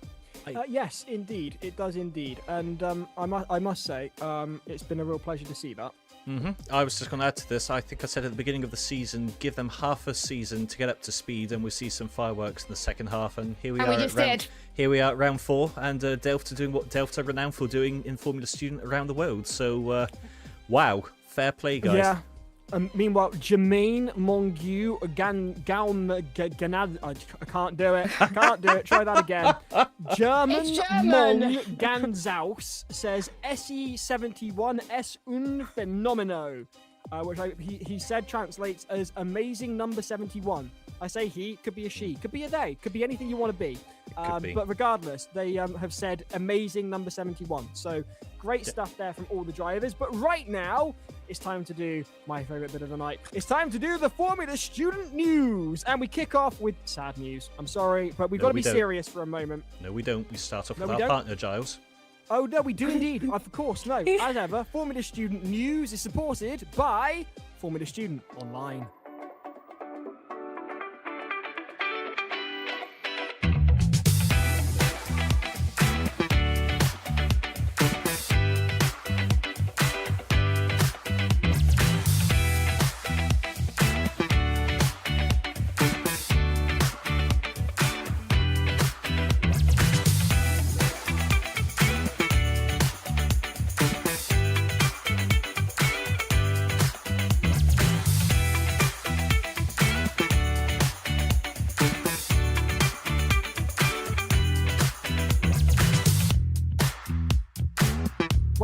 They are Formula Student Online, the Formula Student Online podcast, available now on YouTube. We've had a fantastic new episode released, myself and Cheryl. Monty was there, and we were interviewing Millie from Aston Martin Aramco Formula 1 team. And I have to say, hold my hands up. I know it's a bit self-serving because I'm in it, but genuinely, my absolute favourite episode that we've done so far. I think it's incredibly insightful, both in terms of engineering, Millie's personal story, and also the soft skill side of engineering. I just think the whole thing was brilliant from start to end. I can really recommend giving it a watch. You could have turned that one into a TED Talk quite easily, so I would recommend it, guys. Go and hop into Formula Student Online. We'll play the video again at the end, so you can grab that barcode if you're not following us already.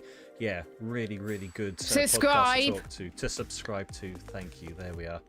As you can tell, guys, this broadcast is polished with a pig smuck, so there you go. You have to excuse us between our misintroductions and miswordings and that. Hey, it's all for the students, though.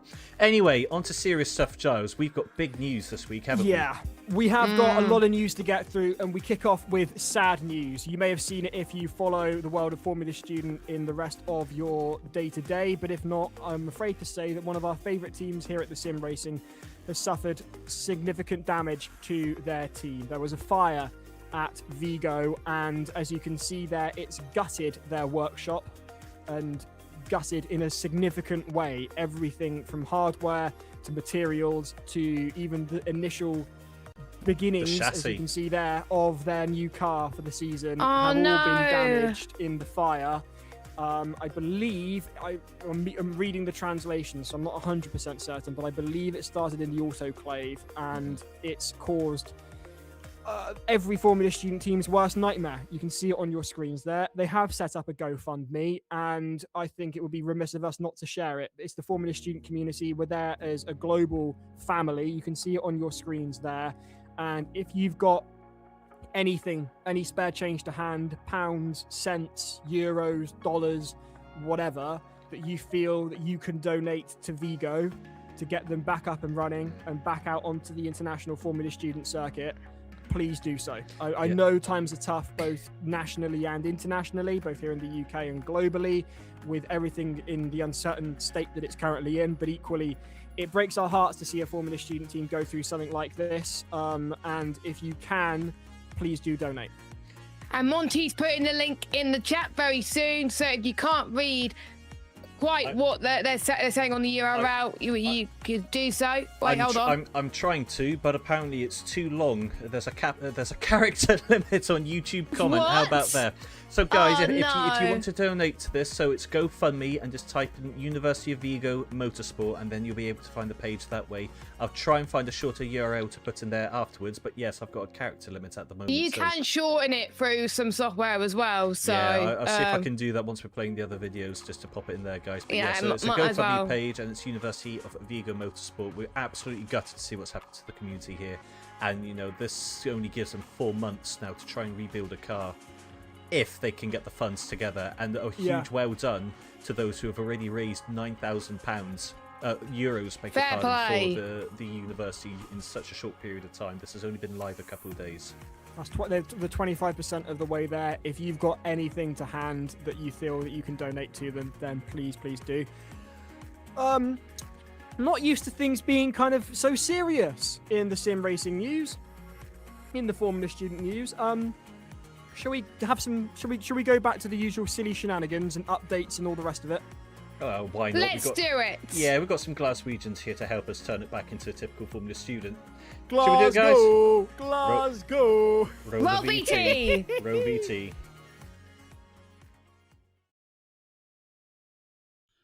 This week in the GCU Racing Weekly Update, we play curling. And Murray has another crash out.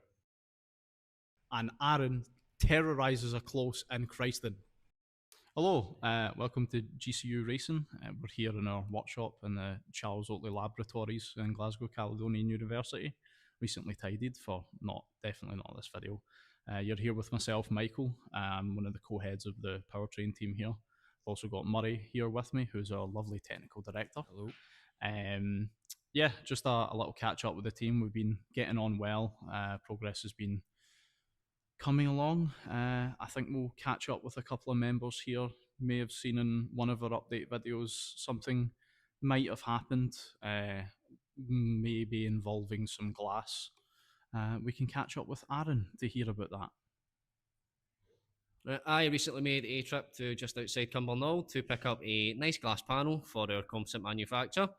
I arrived at the place and I was set of flats, had a couple stories up to go. So I went up, got all the small pieces, the legs, the bolts, and took them to my car. I went back up, picked up the panel, and decided to, inspire my saviour, Martin McDonald, and decided to do some stress testing on the glass panel. Unfortunately, the panel failed and ended up over a full flight of stairs. And unfortunately, I couldn't get anything to clean it with. I done my best, and I just had to leave. Thank you for that, Aaron. That was great. Next, you can hear from our lovely electrical head, Reese, and one of the other team members in the electrical, Callum, who will be talking about their wiring harness. So we've got all of our kind of nail boards printed out now, getting ready for harness manufacture to begin just as soon as our wire order comes in. As well as while we wait, we've been trying to get some of the smaller jobs done, such as preparing for our driver display, as well as bench testing our paddle shift. And thankfully it's all been going well. And now in kind of preparation for the development of the wiring harness, we now have a rather redneck but rather effective design for holding our wire, and we can just pull it down, snip it, no bother. 2 bolts does a job. Next, you'll be hearing from Craig, who's one of our newer members here at GCU Racing. He's been helping us tidy up the workshop in preparation for getting stuff done to the car this year. So let's hear from him. Hi, my name is Craig. I have been cleaning our table of various components in preparation for our big Accu order. It's looking good now. Should hopefully fill up in the next couple of days when our order arrives. Yeah, that's everything from us. Great hearing from some of our team there. This has been Glasgow Caledonian Racing. By the way, there may be other teams in Glasgow operating in Formula Student, but you'll be hearing a lot from us in the coming months.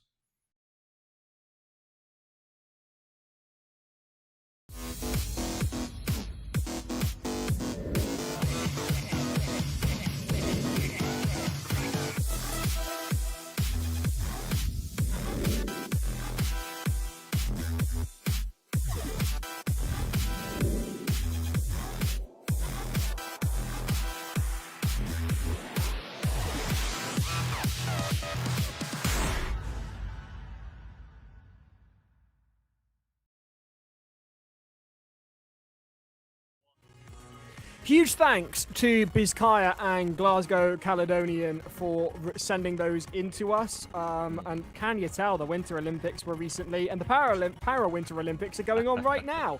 It's almost like curling had the country in a vice. I really enjoyed both of those. Glasgow's coming in with a classic Scottish sense of humour.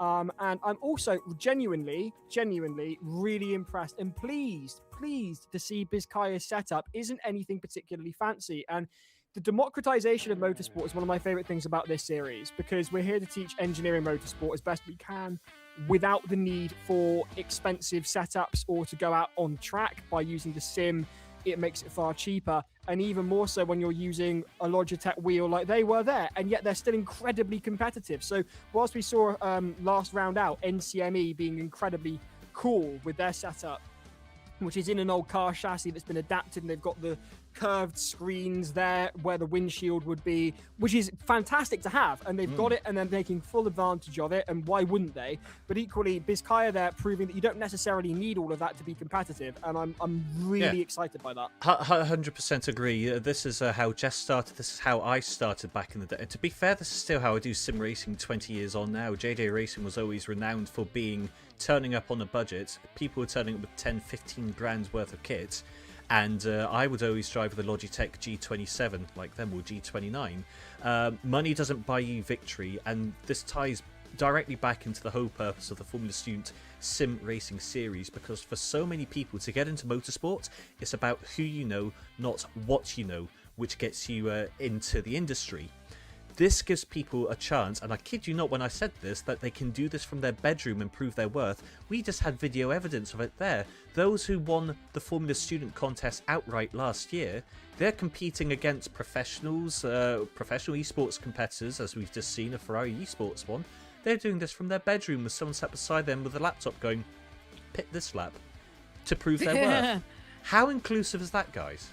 I absolutely love everything about it, and it's one of the things amongst commentating with you guys that makes me proud to be part of this sim racing series. I think it does everything that we want it to do on Formula Student, and it does the stuff that we can't necessarily do with the car build and the stuff out on track. This, like the pit stop strategies and the data analysis live, the results like that sort of stuff that doesn't necessarily happen all the time with Formula Student on track. It does in some cases, but not always.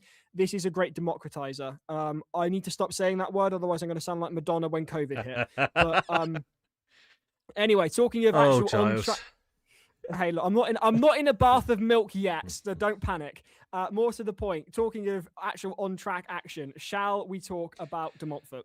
100%. Yes. Right, guys, you've got to listen to this. Okay, so De Montfort, they were doing some testing, and they sent us some clips of the car testing. Now listen to this engine. Okay, we're going to flip over, and yeah, just have a listen.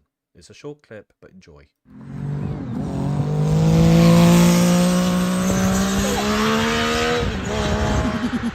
I love a Formula Student engine going at full chat. Love that. Brilliant. And you're not the only one, because they decided to turn this into a meme which I approve of. So let's have a look at this one together, guys, because I 100% agree. Mindset. I can't do it. Yes! Oh, it's too difficult. I can't do it. It's too difficult, bro.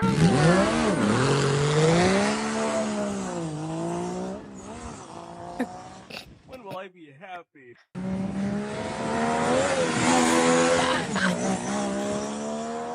I hate myself. If in doubt, I love Reddit that. would be the advice that I'm getting from that. Because race car. Because race car. I think that's all that matters, guys. Yes, Because race yes. car. Oh, it's beautiful. It's absolutely beautiful. Giles's picture has... Oh, no, we're fine. We're fine. It was his audio. That's it was right. his audio. I thought we lost you for a second there, Giles. Can you still hear us? I can still hear you. You can still hear me. There was a momentary lapse of connection. We're all good now. Don't panic, Mr. Mannering. That's fine. That's okay. Just before I get the music back on, I wanted to show another clip. So that's everything that De Montfort shared with us. And fair play, guys. That car sounds beautiful. I can't wait to see that in Silverstone. Now, from something beautiful to something demonic, this is X-Racing's teaser render of their upcoming car. Brace your ears for this, guys.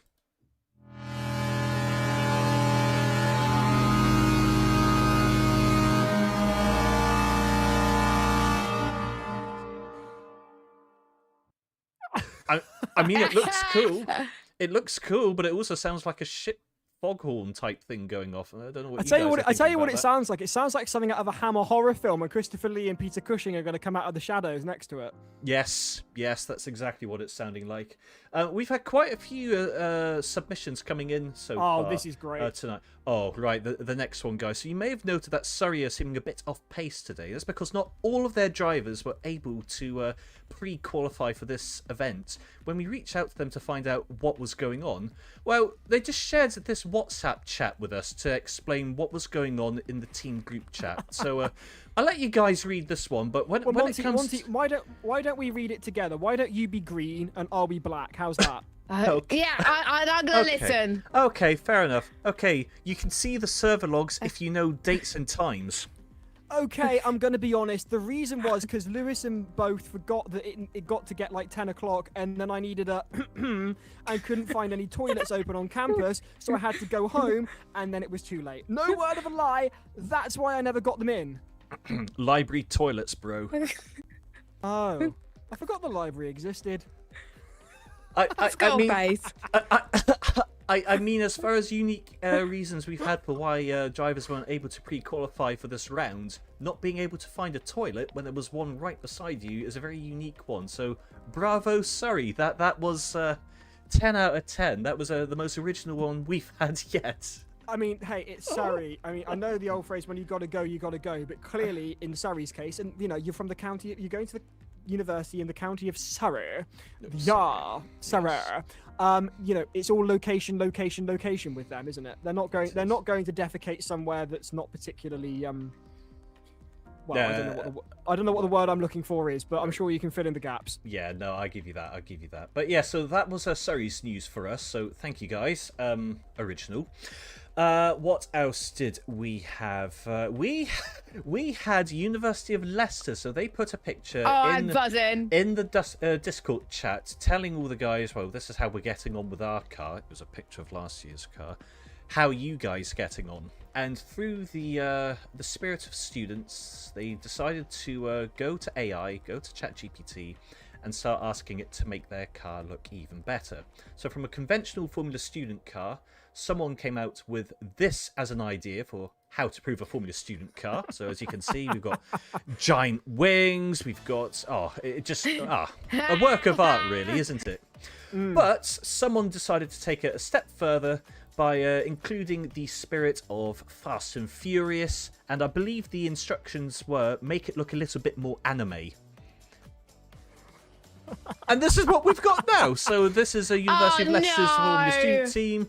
This is all anime looking like, and I love the flamethrower coming out the back. That's just classic Need for Speed kind of vibe going on here, really, isn't it? This image screams at me. I went on AI and I made this. And honestly, given the fact that grid girls are banned at Formula One these days, I'm fairly certain this might actually be illegal at Formula Student. It might be, but it's still in the spirit of anime. So long as it's in the spirit of anime. Exactly. It's a bit of fun. It's in the spirit of anime.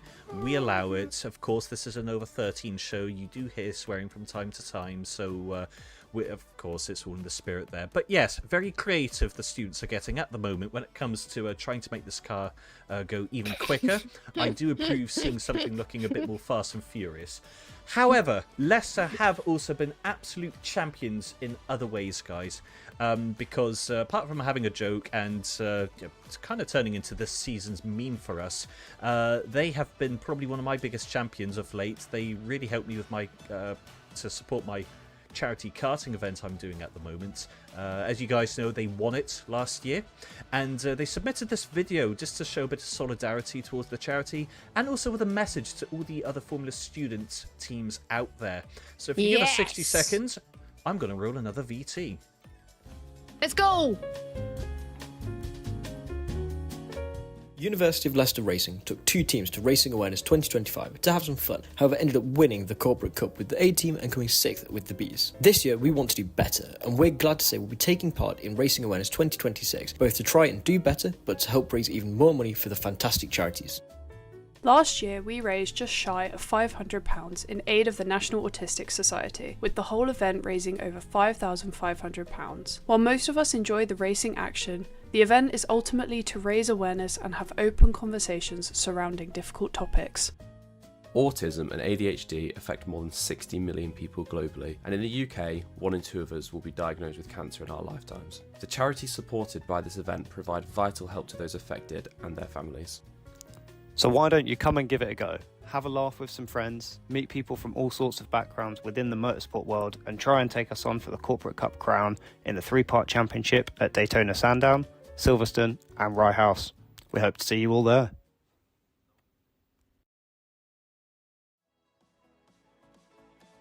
So a huge thank you to the University of Leicester for supporting the Racing Awareness 4 initiative once again. We're looking forward to seeing you at the track and all the other Formula Student teams out there. As you can see, the challenge has been set. I'd love to see as many of you guys there as well. It's 90 minutes of endurance karting, up to 4 drivers to a team. This is such a unique opportunity for you to be sat on the grid beside an F1 engineer or beside a celebrity.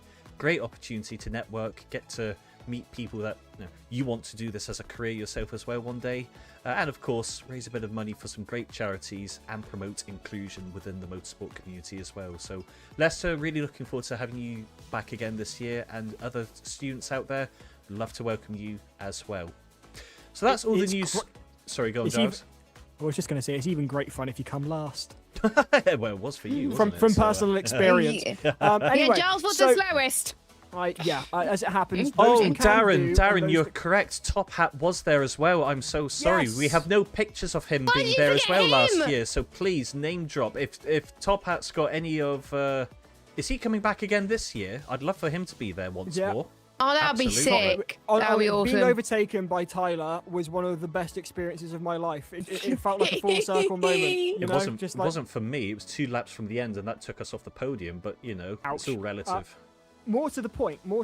Leicester, as we've just seen there, have spruced up one of their photos with, shall we say, augmentation to make it look a little anime, a little Fast and Furious. If they do actually bring track girls to, is it pit girls? I don't know what they're called. What was it called, Monty? Grid girls. If they bring pit girls to FS. I mean, hey, brave move, but I'll do a shoey. More to the point, it wasn't just Leicester who were inspired by Fast and Furious Tokyo Drift, because over on FS UK memes, they've made this. Now, you might recognise this sequence from the Fast and Furious Tokyo Drift. What you might not recognise is what's about to appear on your screen. All hail Dan Jones! All hail Dan Jones! It's only Read Dan the Jones. rules. Read the rules. Read the rules. Massive big up to FS UK memes for making that, and if you're not following them already, make sure you do, because they just get the FS UK sense of humour pitch perfect. And not to mention, any memes about Dan Jones are all right in my book, because he's a legend. I love that. Absolutely love that. Yep, no, absolutely love that. And with that, guys, brings us to the end of the FS News. Apart from one last thing. Now, we're missing someone tonight. That would be our resident Server 2 commentator, Mr. James. And he's off for a good reason, because it is his birthday.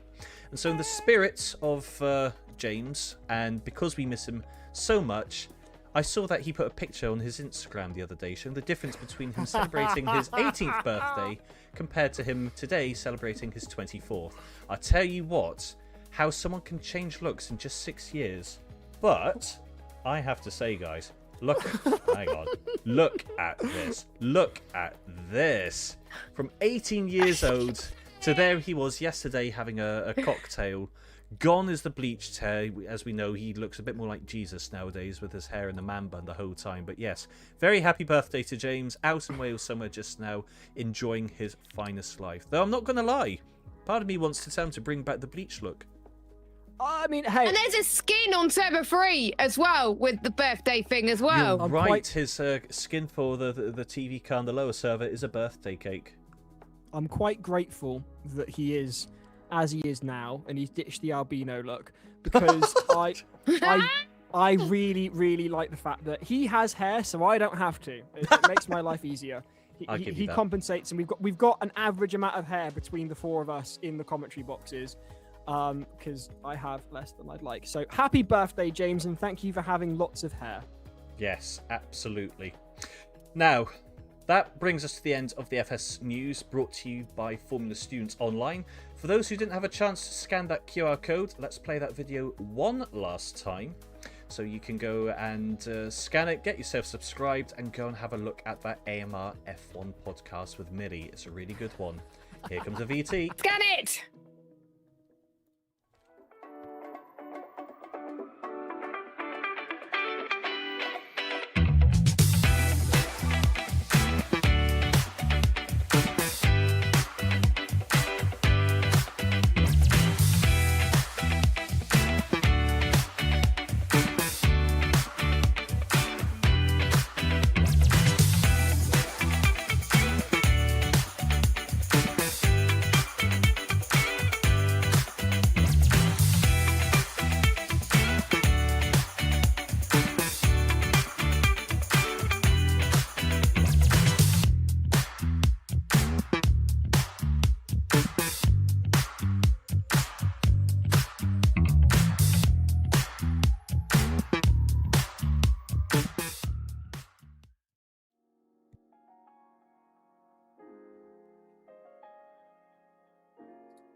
And we're back. Here So it that is. brings then. us to the end of the teams FS are out news, for guys. The warm-up session for race 2 is a sprint. Yes, now, and we're 15 going minutes of into on-track the action warm-up in session Interlagos in for Brazil. the second Formula race Force. four We've done it in before. We're Brazil gonna with do the it F4 again. cars. What a great race we saw And here with are your Doubt teams taking the in win this there, but we server. got a 15-minute sprint Let's for have a this look and one. see who's And there this out is the on drivers. track. Oh, Giles, we can't hear Giles. I believe We you've got can hear Hull Giles on the stream, it's alumni just you're not there. coming through That's Discord, mate, so you have Southampton, to York's disconnect A and B team. No, okay. NC. Okay, Giles can't hear us either, so I'm muting him for a second. So what we're going to do, Jess, if you carry on talking, I will get Giles back onto Discord so he can realise what's going on. Yeah, because I think both of us were like talking over each other, not knowing that we couldn't hear each other, which was weird. But, right. Yes. Hang on. I think I can hear him again. Giles, try. Hello. Right, Hey, there we are. look, I mean, you know, Edurome is Edurome, and if you're at an educational facility, you know what I'm coping with. I'm coming to you live from the capital of Wales in the pre-record studio for Cardiff University's Express Radio, their student radio station. I get to use their studio for free. That's great. It does, however, only have Edurome as Wi-Fi, so you know, swings and roundabouts. Swings and roundabouts. I mean, the price is right, so we can't complain too hard, can Well, we? exactly. Here we are then. Here are the teams in the top server. York A, Southampton, Hull Alumni, York B. They're moving about. Hang on a minute. I've got quite Queen Mary there, apparently. Hertfordshire B, De Montfort, Vigo, Biscaya, UCLM, Delta's back, Hertfordshire A is back, Surrey, Aberdeen, Harriet Watt. Oh, come on, I missed Bolton. Oh, Top Hat Tyler, of course. We've got to acknowledge this. The top brass over at the National Centre for Motorsport Engineering at the University of Greater Manchester have insisted to the sim racing team that we need to be referring to them on this stream as NCME, and that apparently we're no longer allowed to call them Bolton. Now, McScottish has fought back immediately and said that they will be Bolton forever and always to the rest of us. But equally, I don't fancy poor Monty getting an email from the faculty at NCME saying you need to be calling us NCME, not Bolton. So we're going to do our best to call them NCME. If you want to call them Bolton privately, you crack on. I mean, Thank you, from what I can gather going on the Discord, what you doing privately involves a lot of people's mums, from what I can gather. But there we are. Meanwhile, York A are looking quite strong, I reckon. As are Southampton back again. Hull's Alumni. This seems to be a lot of the same teams that we saw in the top server for race 1, guys. Okay, Giles, I'm going to pause you again. I don't know if you can hear us or not, but your audio's gone yet again on Discord. The live stream can hear you. I can confirm. I can see the sound bars are coming through there, but for whatever reason, your Discord's deciding it doesn't want to work anymore. So Jess and I can't hear you. I can see you're not speaking though just now. I can see you. I can see you with your mic. Yeah. I know. Right. Good. There you are. Now you're back. Yeah. So basically, as soon as I lose your audio, I reconnect and, basically I think what's going on is someone's uploading their radio show in the other studio and using all the bandwidth. Okay, right, that makes sense. Tell them to stop joking. Now, obviously, for the next 30 seconds, Giles, it's okay, because you can see the split screen of us chatting as well as the racing, but as soon as we go racing, you're going to see nothing but the race, so it's going to be harder for you to tell when your audio has died. So, Jess, if you can ping a message to Giles on Discord, some kind of safe word or something, just so you two know when it's going a bit peaked on, and then for everyone else watching this live, you'll think that nothing has happened. That's the idea, anyway. There's only one Right. Adam Shamsul. I'm trying to think of a code word. I thought that was young Adam Shamsul driving there for York's A team. So I can now say it whilst he's on track and whilst my internet is working. There is only one Adam Shamsul. One Adam Shamsul. There's a whole song I think they got me to speak last time. So if you'd like to post the full script in the chat, I will happily read it out, seeing as Adam's here. It feels remiss of me not to. Exactly. We got to find out soon what the qualifying results. I expect qualifying is going to be even closer with what's happening in Server 1 at the moment. But if you don't see your drivers or your teams in Server 1, they're in Server 2. There is a stream live. You can go and check that out.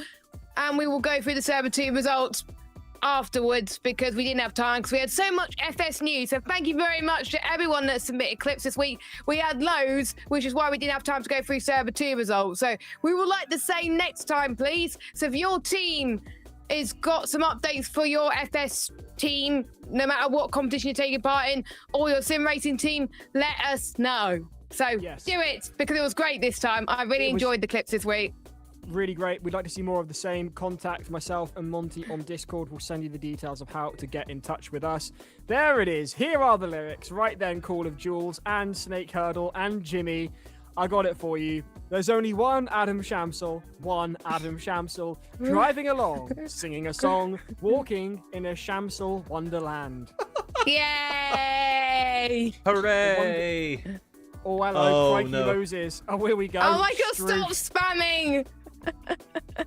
Dear, oh dear. You'll be watching this back and the comments will already have come in and you'll notice that there's about a minute delay between what you're seeing and what we're seeing. We're in the future here, so hello in the past. More to the point, I'm going to ask you, because we're moments away from getting up on the grid. Guys, your predictions for the sprint race, please. Oh, I'm going to go with MCME Racing. Take the win. I'm still sticking with Vigo doing something in one of these races. Giles? It would be great to see. It really would, especially after what Vigo have suffered over the past few weeks. Having said that, to be honest with you, I wouldn't count out Delft again. Will Delft get the 1-2? Could possibly be so. Additionally, Hertfordshire's A team will be chomping at the bit to make up for that mistake in their pit strategy in race 1, and they don't even have to contend with pit strategy in race 2. So with their joker, if they've got another fast driver in, then I reckon we could be seeing some rather exciting racing between these yet again. Yep, I agree. I think so as well. Yep, 100% agree on that. So I'm just admiring the detail in the circuit around the background. So for those who don't actually know the Interlagos circuit, it is based right in the middle of a favela. It's like in a lake, but well, Interlagos is literally what it translates to. In between the lakes. Exactly, and so it's surrounded by the favela areas of Sao Paulo. So I'm just admiring the detail that the modders have gone to the circuit here. It looks really nice. It is insane, you can tell. Absolutely. And every time I talk about Interlagos, Interlagos. I always say Interlagos meaning in between the lakes. That's always my fact. He kind of nicked that, but that's fine. But we got the grid. I will go through it this time since Giles went through it this normal time. service has resumed. So we got... Yeah, normal service has resumed. So we got Queen Mary on pole position, last season's champions. In P2, we have Top Hat Tyler for hole A. And number 3, we have MCME Racing. In 4th, we have York A. 5th is Monty's pick of Vigo. We got Hertfordshire's A team in P6. We got Doubt, last time race winners, in 7th. We got Surrey in P8. Southampton in P9. De Montfort in 10th. Exeter in 11th. They're hoping to have a better race this time. We have UCLM in 12th. Hertfordshire's B team in 13th. York Alumni in 14th. Aberdeen in 50th with my Scottish. We have Biscaya in 60th. York B in 17th. Balmore, is that what it is? I can't remember, but it's number 61 anyway in 18th. And Harriet Watt in 19th. And Hull Alumni in 20th. So that is your grid for the 15-minute sprint race. And normal, like you were saying, Monty, normal service has resumed with Queen Mary and Top Hat Tyler going toe to toe. Normal service has resumed, but it's come at the expense of Glasgow. They're not in the top server, are they? Yeah, they seem to struggle in the first race. They were in the mid pack or even towards the back of the grid in race 1, and by the looks of things, they've not made an appearance in this race for this server, which is a real shame. A real shame indeed. They're stalwarts of the sim racing series. Your comments coming in thick and fast. So, I mean, people, apparently there's a new song now for Tyler Davison. He drives to the left, he drives to the right, Tyler Davison. Because we've got Tyler Davison, because we've got Tyler Davison. And that's commented there by Billy Sturdy. Who also has come in with you all. And here come the revs, I think, very soon. They will be for the second time tonight. 60 seconds, Giles. Thank you, Monty. You're going ahead of yourself, Giles. Oh, God. I'm on the edge of my seat, Jess, because I reckon we could be on for a real exciting race. On pole, then Queen Mary and Hull A in second, as the teams line up on the grid for the final time this evening. Race 2, round 4, the Formula Student Sim Racing Series. Giles, Jess and Monty in the commentary box for the second time tonight. The F4 cars around Interlagos. Moments away from lights out. 15 minutes on the clock. A foot to the floor, a race to the flag. No strategy, just wheel-to-wheel action. And we've seen how exciting this track can be in race 1, and we're about to see it all over again for race 2. Where are you watching from? Who are you supporting? Please do get in touch. The classic drivers are here with us. The revs are beginning to build. Impatience, trepidation, excitement filling the heads of the drivers around the world as here come the lights for the second time tonight on the Formula Student Sim Racing Series. The revs beginning to build. Here come the lights. It is 6 lights. The revs peak. Lights out and away we go. And that is a fantastic start off the line for both Hull and Queen Mary. They're pulling away. They're a brilliant start for Vigo, who come alongside York's A-team. On the inside they go, but York have held them off. Meanwhile, Queen Mary have pulled away from Top Hat Tyler and Hull's A-team, and they are controlling the race from the word go. Meanwhile, is a real melee for third place, side by side, of York A and Bolton. NCME slipping down, then Bolton slipping down into and they're up again and off track. Go York's A-team. Meanwhile, Vigo coming through. Hertfordshire's A-team. I thought they would do. They're running their Joker, and they're coming straight through as well, side by side with Hull's A-team. Queen Mary Formula Student, who were leading, they force Top Hat Tyler to take a wide line, and he has to concede the place, but they're side by side. He's got the inside line on the chicane, and Top Hat Tyler might just get it through here. And he does so. He's trying to close them out. They're side by side, and we're seeing some classic racing yet again at Interlagos. And that is Queen Mary back up into the lead. Meanwhile, backing up there is Hertfordshire's A-team battling out with Vigo for 4th.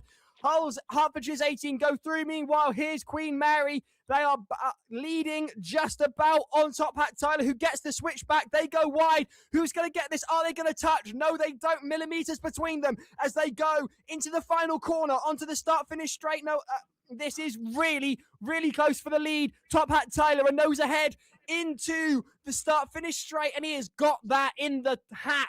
Brilliant stuff there from Tyler, who is now leading after one lap completed for the sprint race tonight of the Formula Student Sim Racing it's gonna Series. be There's full tyre smoke wide. there's a lock-up there. And plenty of action. York's A-team falling well down the running order. Several teams going wide there. And Queen Mary mounting a defence as they try and go through, and they nearly touch Top Hat Tyler, and that's allowing NCME to get very close, and they get too close, and that's their front wing damage, surely, Jess. Yeah, it looks like it, and that's going to cost a bit of performance, but then they may have good speed on the straights, but in corners like this, that's where they're going to struggle, and they're dropping quite a few positions because of it now, unfortunately, and they almost made contact again. So we've got Hull A versus MTME fighting for the lead. We've got Delt making their way through. They're trying to get past Southampton, round the outside, into a tight corner, in towards turn 8 they go now, and that is a lovely move from the team, from Delt in at P7 at the moment. Nicely done from that team. We've got York Illuminati, who's down in 17th, not the place they want to be at the moment. And we're going to have to wait and see what happens there. Vigo are picked to do surprisingly well, is up in 5th at the moment. They can see if they can climb their position. And can we just check stream? Can you hear the game audio now? Because sorry about if you didn't hear the game audio. Hopefully you can hear it now. We were able to hear it in the commentary box. But meanwhile, Queen Mary's trying to make their way back through. They're going to try and get past MCME for P2. Keep on the slipstream of Top Hat Tyler. Can't quite do it. Tire smoke from De Montfort. That's not going well for them, but they're still up in 6th. But it looks like the game audio is back now, so you can hear the engines now. Apologies about that, Giles. This is just spectacular yet again, and we don't even have to worry about pit stops, so it is going to be wheel to wheel. And on that subject, De Montfort and Vigo going with it, and they are wide. Our Queen Mary, they're back out on track, but that is a disaster for Queen Mary, because Hertfordshire's A-team are right there with them, and they go through on the inside into the right-hander. Ahead of them are the race leaders Bolton and Hull A, and Queen Mary is saying, no thanks, the orange car up here is already covered. I've got that position, go away. Say Queen Mary, as Hertfordshire's A-team try and take it back, but they aren't quite close enough to do so. Meanwhile, here is Southampton defending from York A on the charge. York A, I think, qualified a little higher. They would have wanted to place higher. They are going to try and get through on Southampton. They're not close enough just yet. Plenty of action, though. Nope. And hang on. That was a bit of a stuttering moment there for UCLM, and that is Hull A through on NCME. They've taken the position back. NCME battling it out with Hull. Two fantastic teams from top north, and they're battling it out on Interlagos in the Formula 4s, on board with NCME, lining themselves up to get the slipstream off of Top Hat Tyler for Hull A. They break later by the looks of things, making gains through turn 1 into turn 2 on the right-hander, switching it back on turn 3. Oh, I'm not quite sure about track limits there, making full use I wasn't sure. of I think, the runoff. yeah, that looks a bit off to me. But Top Hat Tyler was 2 tenths quicker than MCME Racing on that lap there. So Top Hat Tyler trying to gain every bit of advantage that you can in towards turn 4 of the Team Interlagos, and they have been warned about track limits, so if they're not careful they can get penalised, as we've got York A, Adam, trying to get past the University of Southampton up the hill through in towards turn 5, which, like I said earlier, was a hard corner. Try and go for the move in towards turn 6 they go. Southampton have got to fight every moment now to keep the likes of York A behind them, but meanwhile Delt is in front of De Montfort now, as Delt is now chasing down Vigo for P5. Delt is having a very good race so far, definitely capitalising on their good race from earlier on. The setup that Isaac was running in race 1 is definitely seems to be working in race 2 at the moment, Giles. Yes, indeed. Delph on the charge then, blocked by Vigo, who are driving a fantastic defence here, but I feel like it's only a matter of time before Delft find a way through, as De Montfort wait in the wings in case the pair come together and they can capitalise. But doesn't look so just yet. Delft going round the outside of De Montfort. They're side by side onto the start-finish straight. As Vigo have got the inside line. And Vigo lock up, and that's surely going to allow Delft to come through on the switchback. Careful! Vigo going well wide there, well wide, but that does mean that it makes it harder for Delft to get through. Vigo now having to contend with both De Montfort and Delft. I have to say, De Montfort is definitely the surprise package in this race. They're doing a phenomenal job, as we can see down, going round the outside in towards turn 4 of Interlagos, and I think they've got this one covered. Meanwhile, Adam in York A has probably got this one covered on Exeter. Exeter's right in the middle of this as well. If I was Exeter, I would definitely play a backseat into this, wait until something dramatic happened, and it's going to happen, and it was a repeat of what we saw in race 1 for Exeter. That was near enough textbook. Oh, they did it again. That was, as you were speaking, I mean, there's a commentator's curse and then there's a commentator's prediction. Exeter, if only they could have heard your recommendation, take a back seat, guys. And yeah, right and they didn't. They could have avoided that, but they hit the car that just had a bit of an off, and now they're lower down. So yeah, it was a prediction. It was going to happen, and unfortunately, it did happen. But yeah, carry on, Mr. Cosgrove. They should have taken a back seat, and they ended up in the front seat of York's car. That's Exeter down into 16th as a result of that coming together with York. No doubt the stewards will have an inquiry into that one. Meanwhile, Daniel Letard for DMU trying to go through on both Vigo and Delft and clipping the wall in the process. A bold move, trying to go down the inside of the start-finish straight and wasn't quite able to make it work, but a good recovery to stay with the two drivers from DMU and Vigo, both Vigo and Delft, I should say. There they are then, the battle for 5th is well and truly on. 3 cars trying to take it as the DMU look to the inside of the left-hander here, can't make it through. Should probably listen to Jess here and maybe, just maybe, keep out of it. And they're doing very well. De Montfort go through then on Vigo, as do Delft, and they both swapping tyres. There's contact between the pair of them, ping-pong between the tyres, and that has put De Montfort right back into the clutches of Vigo, who they were ahead of. The lock-up, though, to Vigo. That's going to allow DMU to keep right up with them. Daniel Letard keeping up there with Vigo and Delft, trying to get through then. This will determine who gets 5th, but at the moment it's looking to me like Delft have gone away with it, and Vigo are going to have to start defending from DMU as Sussex come into the back of your screens there. There's quite a lot of action happening at the moment, and we're kind of forgetting that there's a battle up front as well between MCME Racing and Hahole with Top Hat Tyler. Those two are definitely a force to be reckoned with. Almost 5 minutes left to go. This race has gone very quickly, and MCME Racing have not got not got long to try and close up on Top Hat Tyler. Even Queen Mary is still in the thick of things, even though they had a bit of contact earlier on, so they're not giving up. Meanwhile, Vigo and De Montfort, this battle is allowing Delft to increase the gap ever so slightly. De Montfort's got to get a move on right in the back of this, and look at this, Southampton's also in this as well. Southampton could close in if these two have a bit of a mare right now. In towards turn 4, the Interlagos both leave each other space, with De Montfort going wide. Vigo cutting to the right-hand side of the track as they go up the hill, and it looks like De Montfort has this one covered, unless Vigo can say anything about it. They're going wheel to wheel towards turn 6, still side by side, and Vigo has decided to let this one go. Maybe not, they're going to go for a second of dreams. Here goes Vigo, and they just about saved that without making any contact. Better racing between the both of them.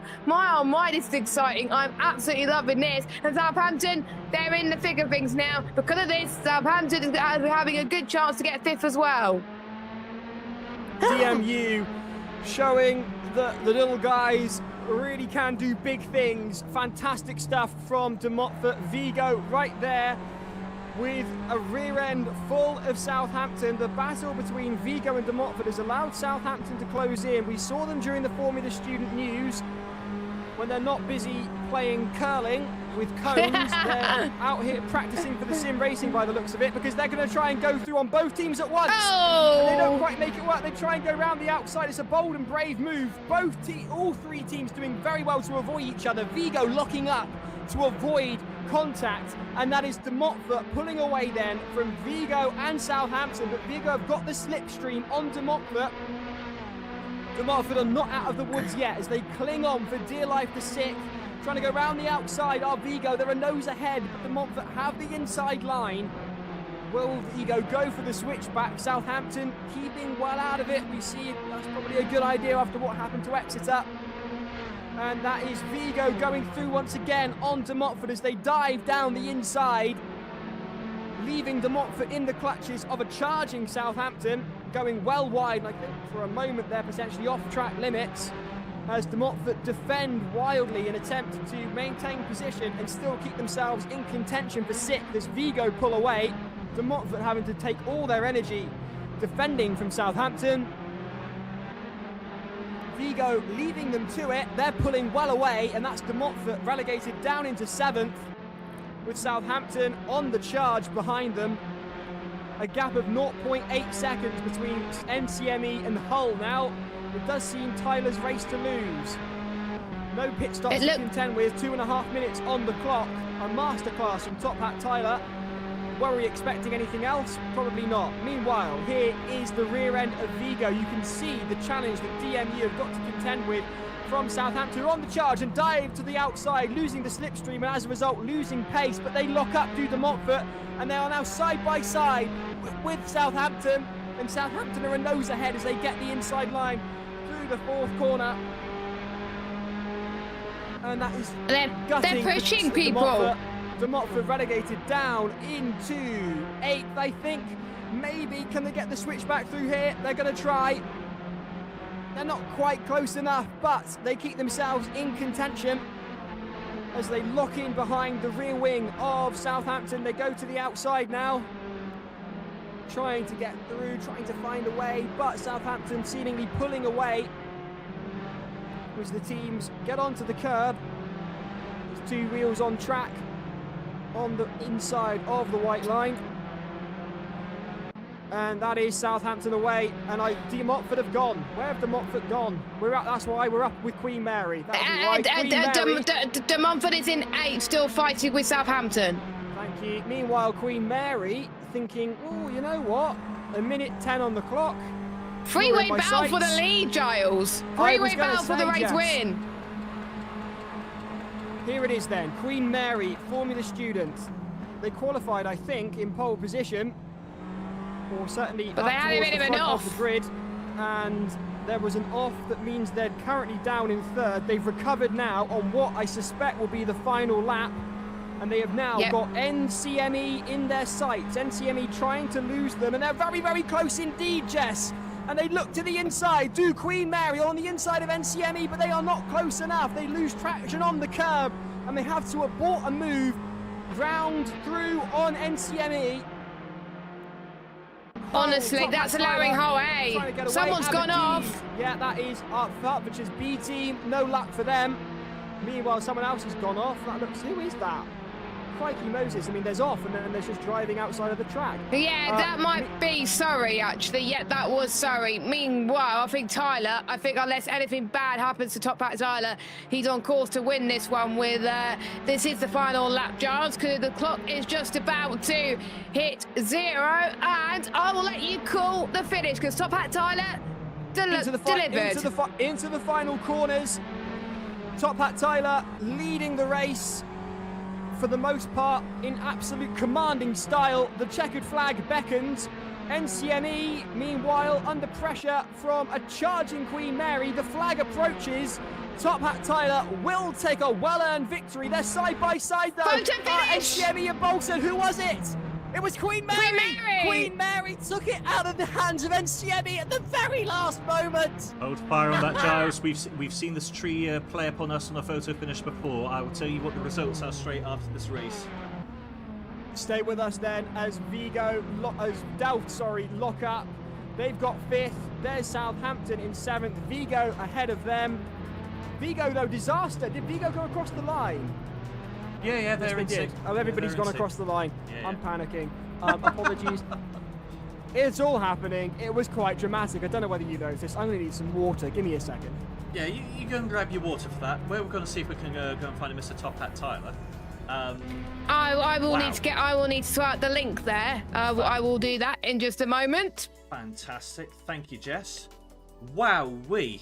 That was a photo finish, wasn't it? I'm just waiting for the server to finish so I can tell you exactly, because according to that tree, they went over the finish line for the 1,000th at the same time. But I don't know if I want to believe that or not. In the words of a Welsh sitcom, it's all the drama, Mick. I just love it.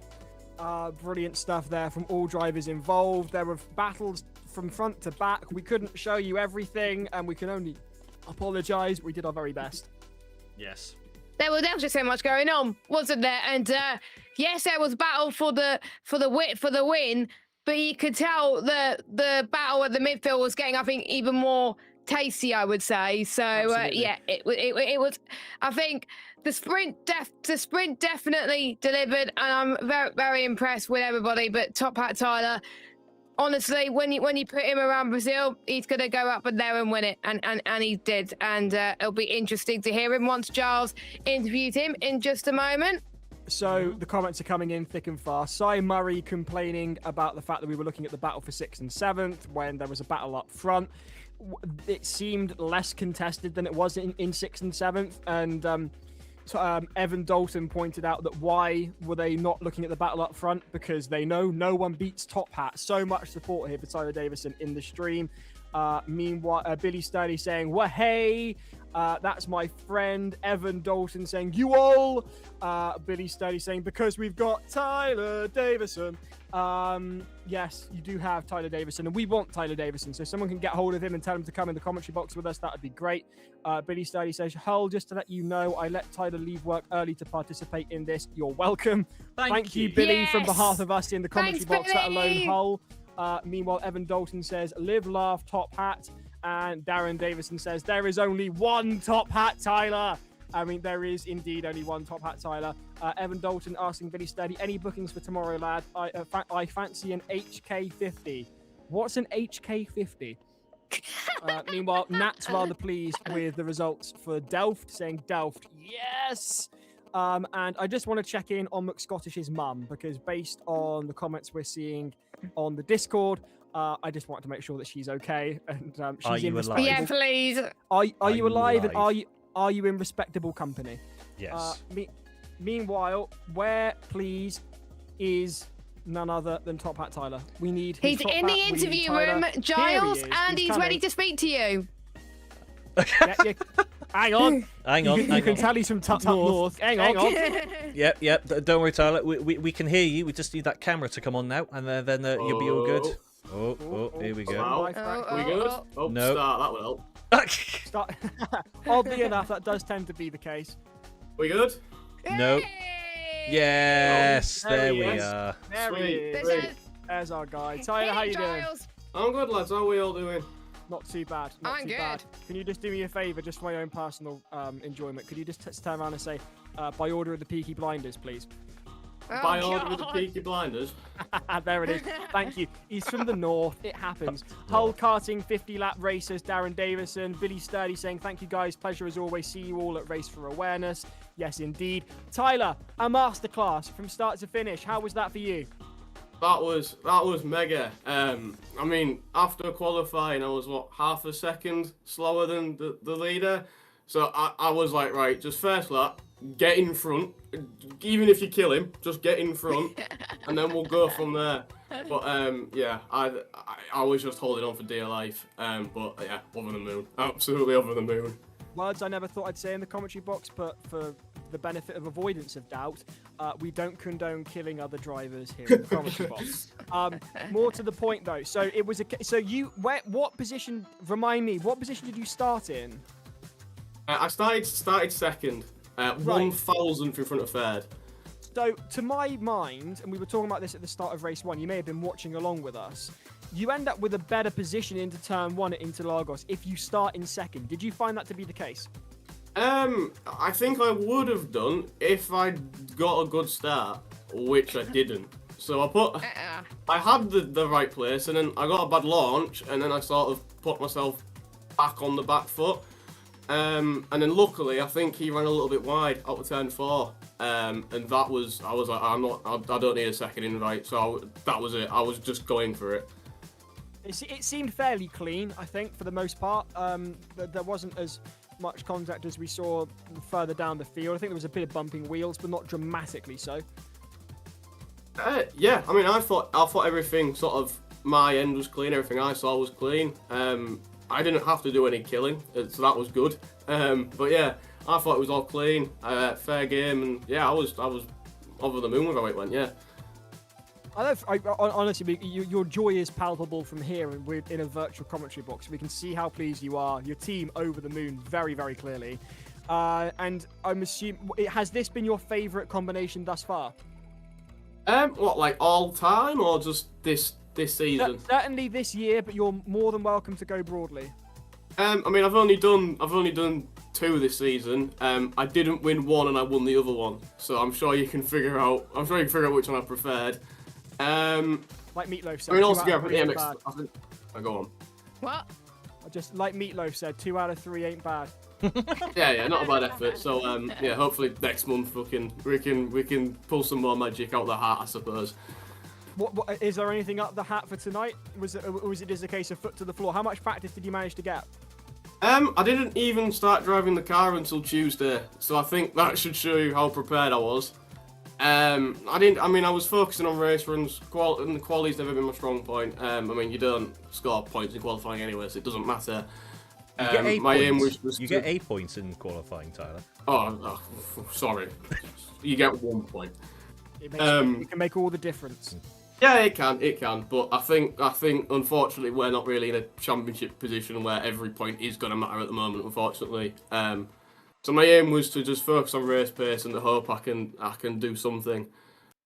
With the pace difference in qualifying, I didn't expect to win, but I knew if I just tried to get in front and hold on, I had a chance.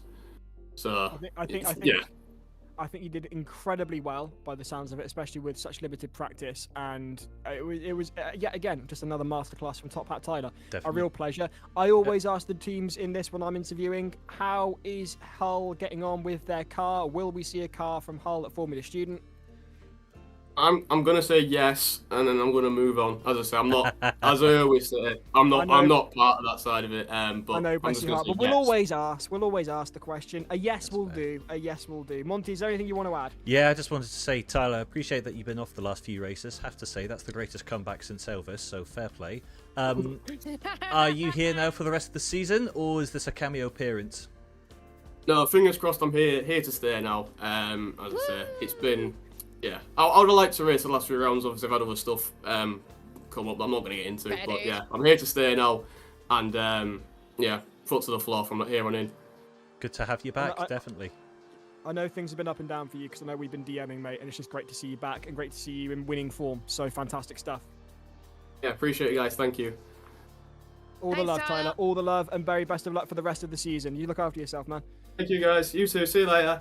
Cheers. See Bye. ya. Meanwhile, we've heard from the legend herself. Jojo Scott has been in touch. She says, good recovery from McScottish. Yes, I'm alive and kicking, thanks. Glad to hear it. I hope that was a Simple Minds reference, especially because they're up in Scotland. But either way, glad to hear you're doing well, Jojo. Always a pleasure to hear from you. Defo, absolutely. Wowee, guys. That was a fun evening of racing. It really was. It really was. From start to finish, we've had fantastic action non-stop this evening, and long may it continue into the forthcoming rounds. We'll be back in March, but we've got potential results for this evening, Monty? Or am I a bit premature? No, we have the results just about to come. I feel like we need to give Server 2 a little bit of love because we've not had a chance to speak about them. Yes. So let's just go through what the provisional results were in Server 2 tonight before we go and talk about the overall points for everyone, just so we both can races? Yes, for both races, just so we can understand how the points have all amassed. So I am going to swap over my screen now, and you will be able to see there on your screen were the provisional results from the first race in Server 2, which was won by Exeter's B team, followed by York's B team, Kingston in third, Team 61, University of Balamand in fourth. We had De Montfort in fifth, Aberdeen in sixth, Liverpool in seventh, York Alumni in eighth, Munster's B team in ninth, Vermilion, the Danish team, in 10th, Manchester in 11th. I cannot remember for the life of me who KON stands for. Jess, if you can go and have a quick look at the entry list, let us know. What number? That is number 56, please. Whilst Jess is doing... Number 56? Yep. Okay, I will find that whilst you go through the rest of the results. Thank you, Jess. And while she's doing that, so 13th is number 50. That's the Islamic University of Technology. College Dublin in 14th. Hull B in 15th. Cambridge in 16th. Strathclyde's B team in 17th, and rounding out the back, looks like they only lasted half of the race, unfortunately. That is the Oakland College, the group of 16 and 17-year-olds taking part in that one. The highest climber, though, was Kingston. Looks like they started from the back of the grid, so made up 13 places to get up to third position. Congratulations. Then... Right, I got the university, the number 56, I can barely pronounce it, but it's a university from Turkey, Selçuk University? I don't know, I can't pronounce it, okay, I apologise, but it's the university from Turkey, that's all we know. University from Turkey. I'm sure they're going to the love that. University from Turkey. Yes. It's from Turkey, but it's not Turkey University. But it's Selçuk. I can't pronounce it. Thank you, Jess. Thank you, Jess. It's 9 PM. No, it's okay. It's okay. Apologies to those in the team whose name we've just butchered your university. We do apologise. We definitely need But I'm not good at pronunciations, okay? No, that's... No. That's not okay. at all. Where were we, Monty? Exactly. Right. Race 2. So Server 2. it was Exeter B yet again. So they won both of the races in Server 2 tonight. So they will have got themselves a healthy amount of points from that. Glasgow, yep, sure enough, we saw they were missing for the top one. They at least came second. Sussex, looks like they came from the back of the grid there. Made up 16 places to finish third. Do you know what? I was so busy focusing on Glasgow, I didn't realise that Leicester didn't make it into the top server either. Our championship protagonist in the bottom server. Good grief, only in fourth position there. Kingston but in... still good points. Yes, still some healthy points from them there, so fair play. We had Kingston in fifth. Munster also won in the top server for the first one. There they are down in sixth. We had Strathclyde's B team in seventh. Islamic University of Technology in 8th, Vermilion in 9th, Dublin in 10th. College Dublin. Yep, Manchester in 11th, Munster B team in 12th, Hull B in 13th, Cambridge 56th, the Turkish University. We are so sorry, guys. We are going to work on this for the next round, I promise. Liverpool and Strathclyde. That's a point. They weren't in the top server either for the second race. So, yes, that is what happened in the second server. And if you want to have a look at what was happening there, there was a live stream happening at the same time simultaneously there.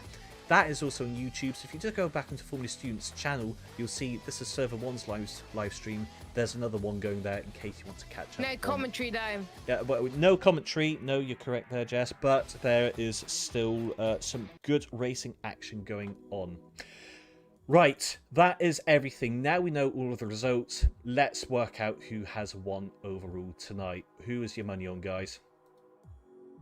Oh, let's see. Who did quite well? Hertfordshire's A team, based on the results. Wait, we got engineering challenge? We have, but we'll announce that after, Jess. We'll do the race results first, then the engineering challenge. Oh, right, okay. I thought you would do... never mind, then the standings. Sorry. Nope, we're okay. Hertfordshire's A team, I thought, did very, very well. And also, to be fair, Delft were top 10 every time. They won the first one, and I think they were something like 7th or 6th. Yeah, 5th, in fact. There we are. So in fact, I would give it, I think, I'd give it to Delft. I would give it to Delft as well. I'm going for either Delft or for NCME on this one because they did have a double podium. Oh, no, wait, MTME Racing. Yeah, they were 3rd in the first race and 2nd in the second race. So, yeah, I changed my mind. MTME Racing, they got overall, I think. Okay. Right, shall I put you guys out of your misery? Yes, please. Yeah. 3, 2, 1. Congratulations. Our winner for round 4 is Drum roll, please. Delft by a single point.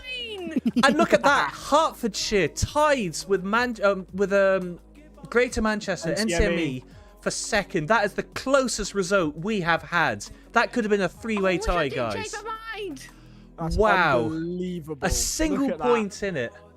Well, congratulations to TU Delft. It only took you 4 rounds to get up to speed and to win a round overall. But I have to say, what a close round that was, with NCME and Hertfordshire tied on 104 points. That a single point in it. My goodness. Look at that. Look at Absolutely Kingston. Brilliant stuff. Kingston, then, that's an interesting one there, because I wasn't expecting to see them as high up as they are. Where are you seeing and Kingston? XTB as well, of course. Where are you seeing Kingston? Both things. 20th. Yeah. Oh, well, no, that would make sense. University of Exeter be in 10th. We expected that because they won both of their lower servers. So as I say, guys, even if you can't see them on the TV or on the live stream, they're still there raking in big points. If you can get a double win in the lower server, you can still get a top 10 finish overall. Actually, not bad for Exeter. Great evening for both of them there in the 9th and 10th. My goodness, Vigo 4th, Hull A 5th, York A 6th, Queen Mary 7th, tied with Southampton 76 points. Now that's interesting because they came into this round tied on points anyway. So they haven't. Well, they're going to be tied on points again. Well, yeah. I imagine what will separate them will be the engineering challenge. Absolutely, Giles. So let's move on to that one then. So this is the second of the engineering challenges. This is the extra challenges which they do in between the races, guys, which is so they put together a short report where they've got to read through some data and explain to the engineers who are judging these reports what the data is telling them and what their proposed solution is. As I say, this is about applying science and maths in a virtual world with engineering principles. We're trying to turn gamers into engineers so they can hit the ground running when they make it into industry. It's a unique way of getting in, and as you saw tonight, you can do this from the comfort of your bedroom, as Biscaya are doing. What better way to get involved in motorsport?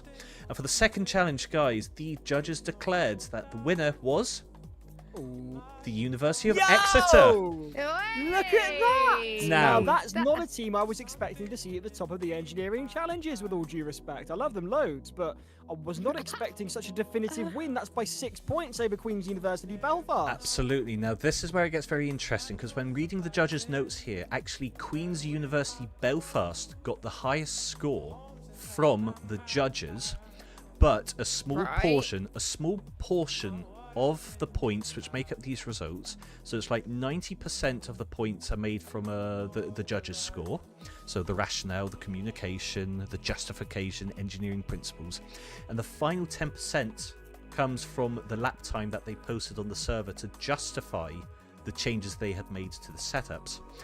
Exeter scored 1 point less than Queen's University Belfast based on what the judges had scored them. But on the server, their lap was 3 seconds faster than what Belfast achieved. So that made the difference to give them the victory. Oh, I know I keep on saying it's not about lap time only, it's about engineering principles. But for once, that 10% made all the difference, and it flipped in Exeter's favour because they were able to justify why their setup was the better solution. But still, huge well done to Exeter, to Belfast, and to Vigo. Strathclyde yet again up there with another huge haul of points. Glasgow. And Glasgow. You know, they're never that far away. But yeah, fantastic. And of course, these are all being included into the overall championship standings. So big shout outs to Islamic University of Technology, which I think might be their highest placing engineering challenge. And also, I know for a fact that McScottish is very pleased with P11 in the engineering challenges there. On P16. Congratulations to all of them. There was some really good submissions going in this time. Unfortunately, there was a couple of disqualifications for late submissions, which was a real shame. But you know, rules are rules. We're not going to say who, but rules are rules. And Monty, do I have to have a word with anybody? Possibly, but we'll have that chat afterwards, Giles. Because now, as we finish off 4th round, let's see what the standings are as we head off into another month's break. So, who do we think's leading? I actually don't know, because all of the protagonists in the top 4 didn't have a great night, really. I've just seen Mascotti. I've just seen Mascotti. She's only took part in his second engineering challenge and then finishing 11th. Go on. Yeah, well, but anyway. Well done, McScottish. I have no idea who's in the lead of the championship. As I say, the 4 protagonists didn't have a great evening, so this could be even closer than when we went in. As I say, we had 5th. MCME top, I think. Potentially. Let's put ourselves out of our misery. Oh. Dang. Oh. Damn. Oh, wow. Wow. Oh, wow. Wow. Tied again. Wow. So for the second race in a row, Southampton still the leaders, but again tied, but with a different competitor this time. Vigo, 413 points, with Queen Mary still there, only 10 points behind in 3rd. Surrey and Greater Manchester, they're a little further behind, but still within breathing distance. As I say, it's 120 points you can score potentially in a round. So that's still well within a race victory. And there's a drop round, don't forget. So there's some universities that could drop this round. Correct, exactly. So that's exactly where we're standing there. We've got Surrey in 4th, NCME in 5th, Hertfordshire A team in 6th, with Leicester down to 7th now, York A in 8th, Glasgow 9th, Exeter up to 10th. That was a decent haul of points for them tonight, 120 points between the two. Delft up to 11th with Castilla-Manca in 12th. Basque Country only a single point behind them in 13th. So it's still really close between Basque and Delft for top honours of the rookies. Strathclyde there in 14th. De Montfort, Aberdeen, Hull A, York Alumni, Exeter B, and University of College Dublin rounding out the top 20. But if you still consider that a single round, that's potentially 120 points, that's still the top 13 within a race victory away from taking over the lead of this championship. It is still really close, guys. I thought last season was close, but this is just taking it to a whole new standard. It's going to be even closer. Again. I'm going to say something controversial. I'm going to make a prediction. I think this is going to go all the way to Williams. I don't think we're going to have a definitive winner until we get to the final race at Williams. I don't think anything's going to be decided beforehand. It has done in previous years. There have been a couple of occasions where we pretty much knew who was going to win the championship when we got to Williams. I don't believe that's going to be the case this year. It was the same last year. I think it's going to be all to play for right the way through until the very final checkered flag. I agree. Absolutely agree with you on that one, Giles. But time will tell. On the subject of Exeter, by the way, they're now in the top 10. Big up to them. When are you going to let us drive your car, guys? That's right. That's right. They offered this to us and they've never got back to us on that. How dare they? Where's this? Where's this? Oh. Will and I want to be there to witness it. Yeah. Will, Liza, and all of the above. Where are you? Drop us a line.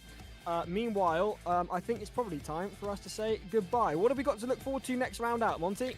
What are we? We're round 5 now, aren't we? Yeah. It is.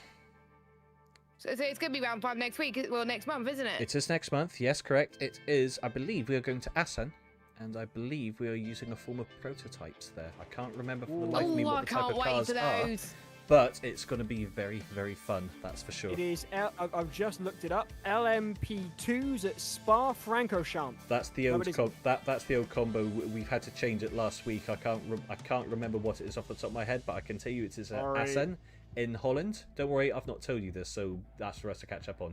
It's at Assen, and it's with a form of prototype. I can't remember what it is because the wonderful admin team who run this all in the background to make all of these races happen, and we could not do this without you guys. It is a prototype, okay? It is a prototype car. We just...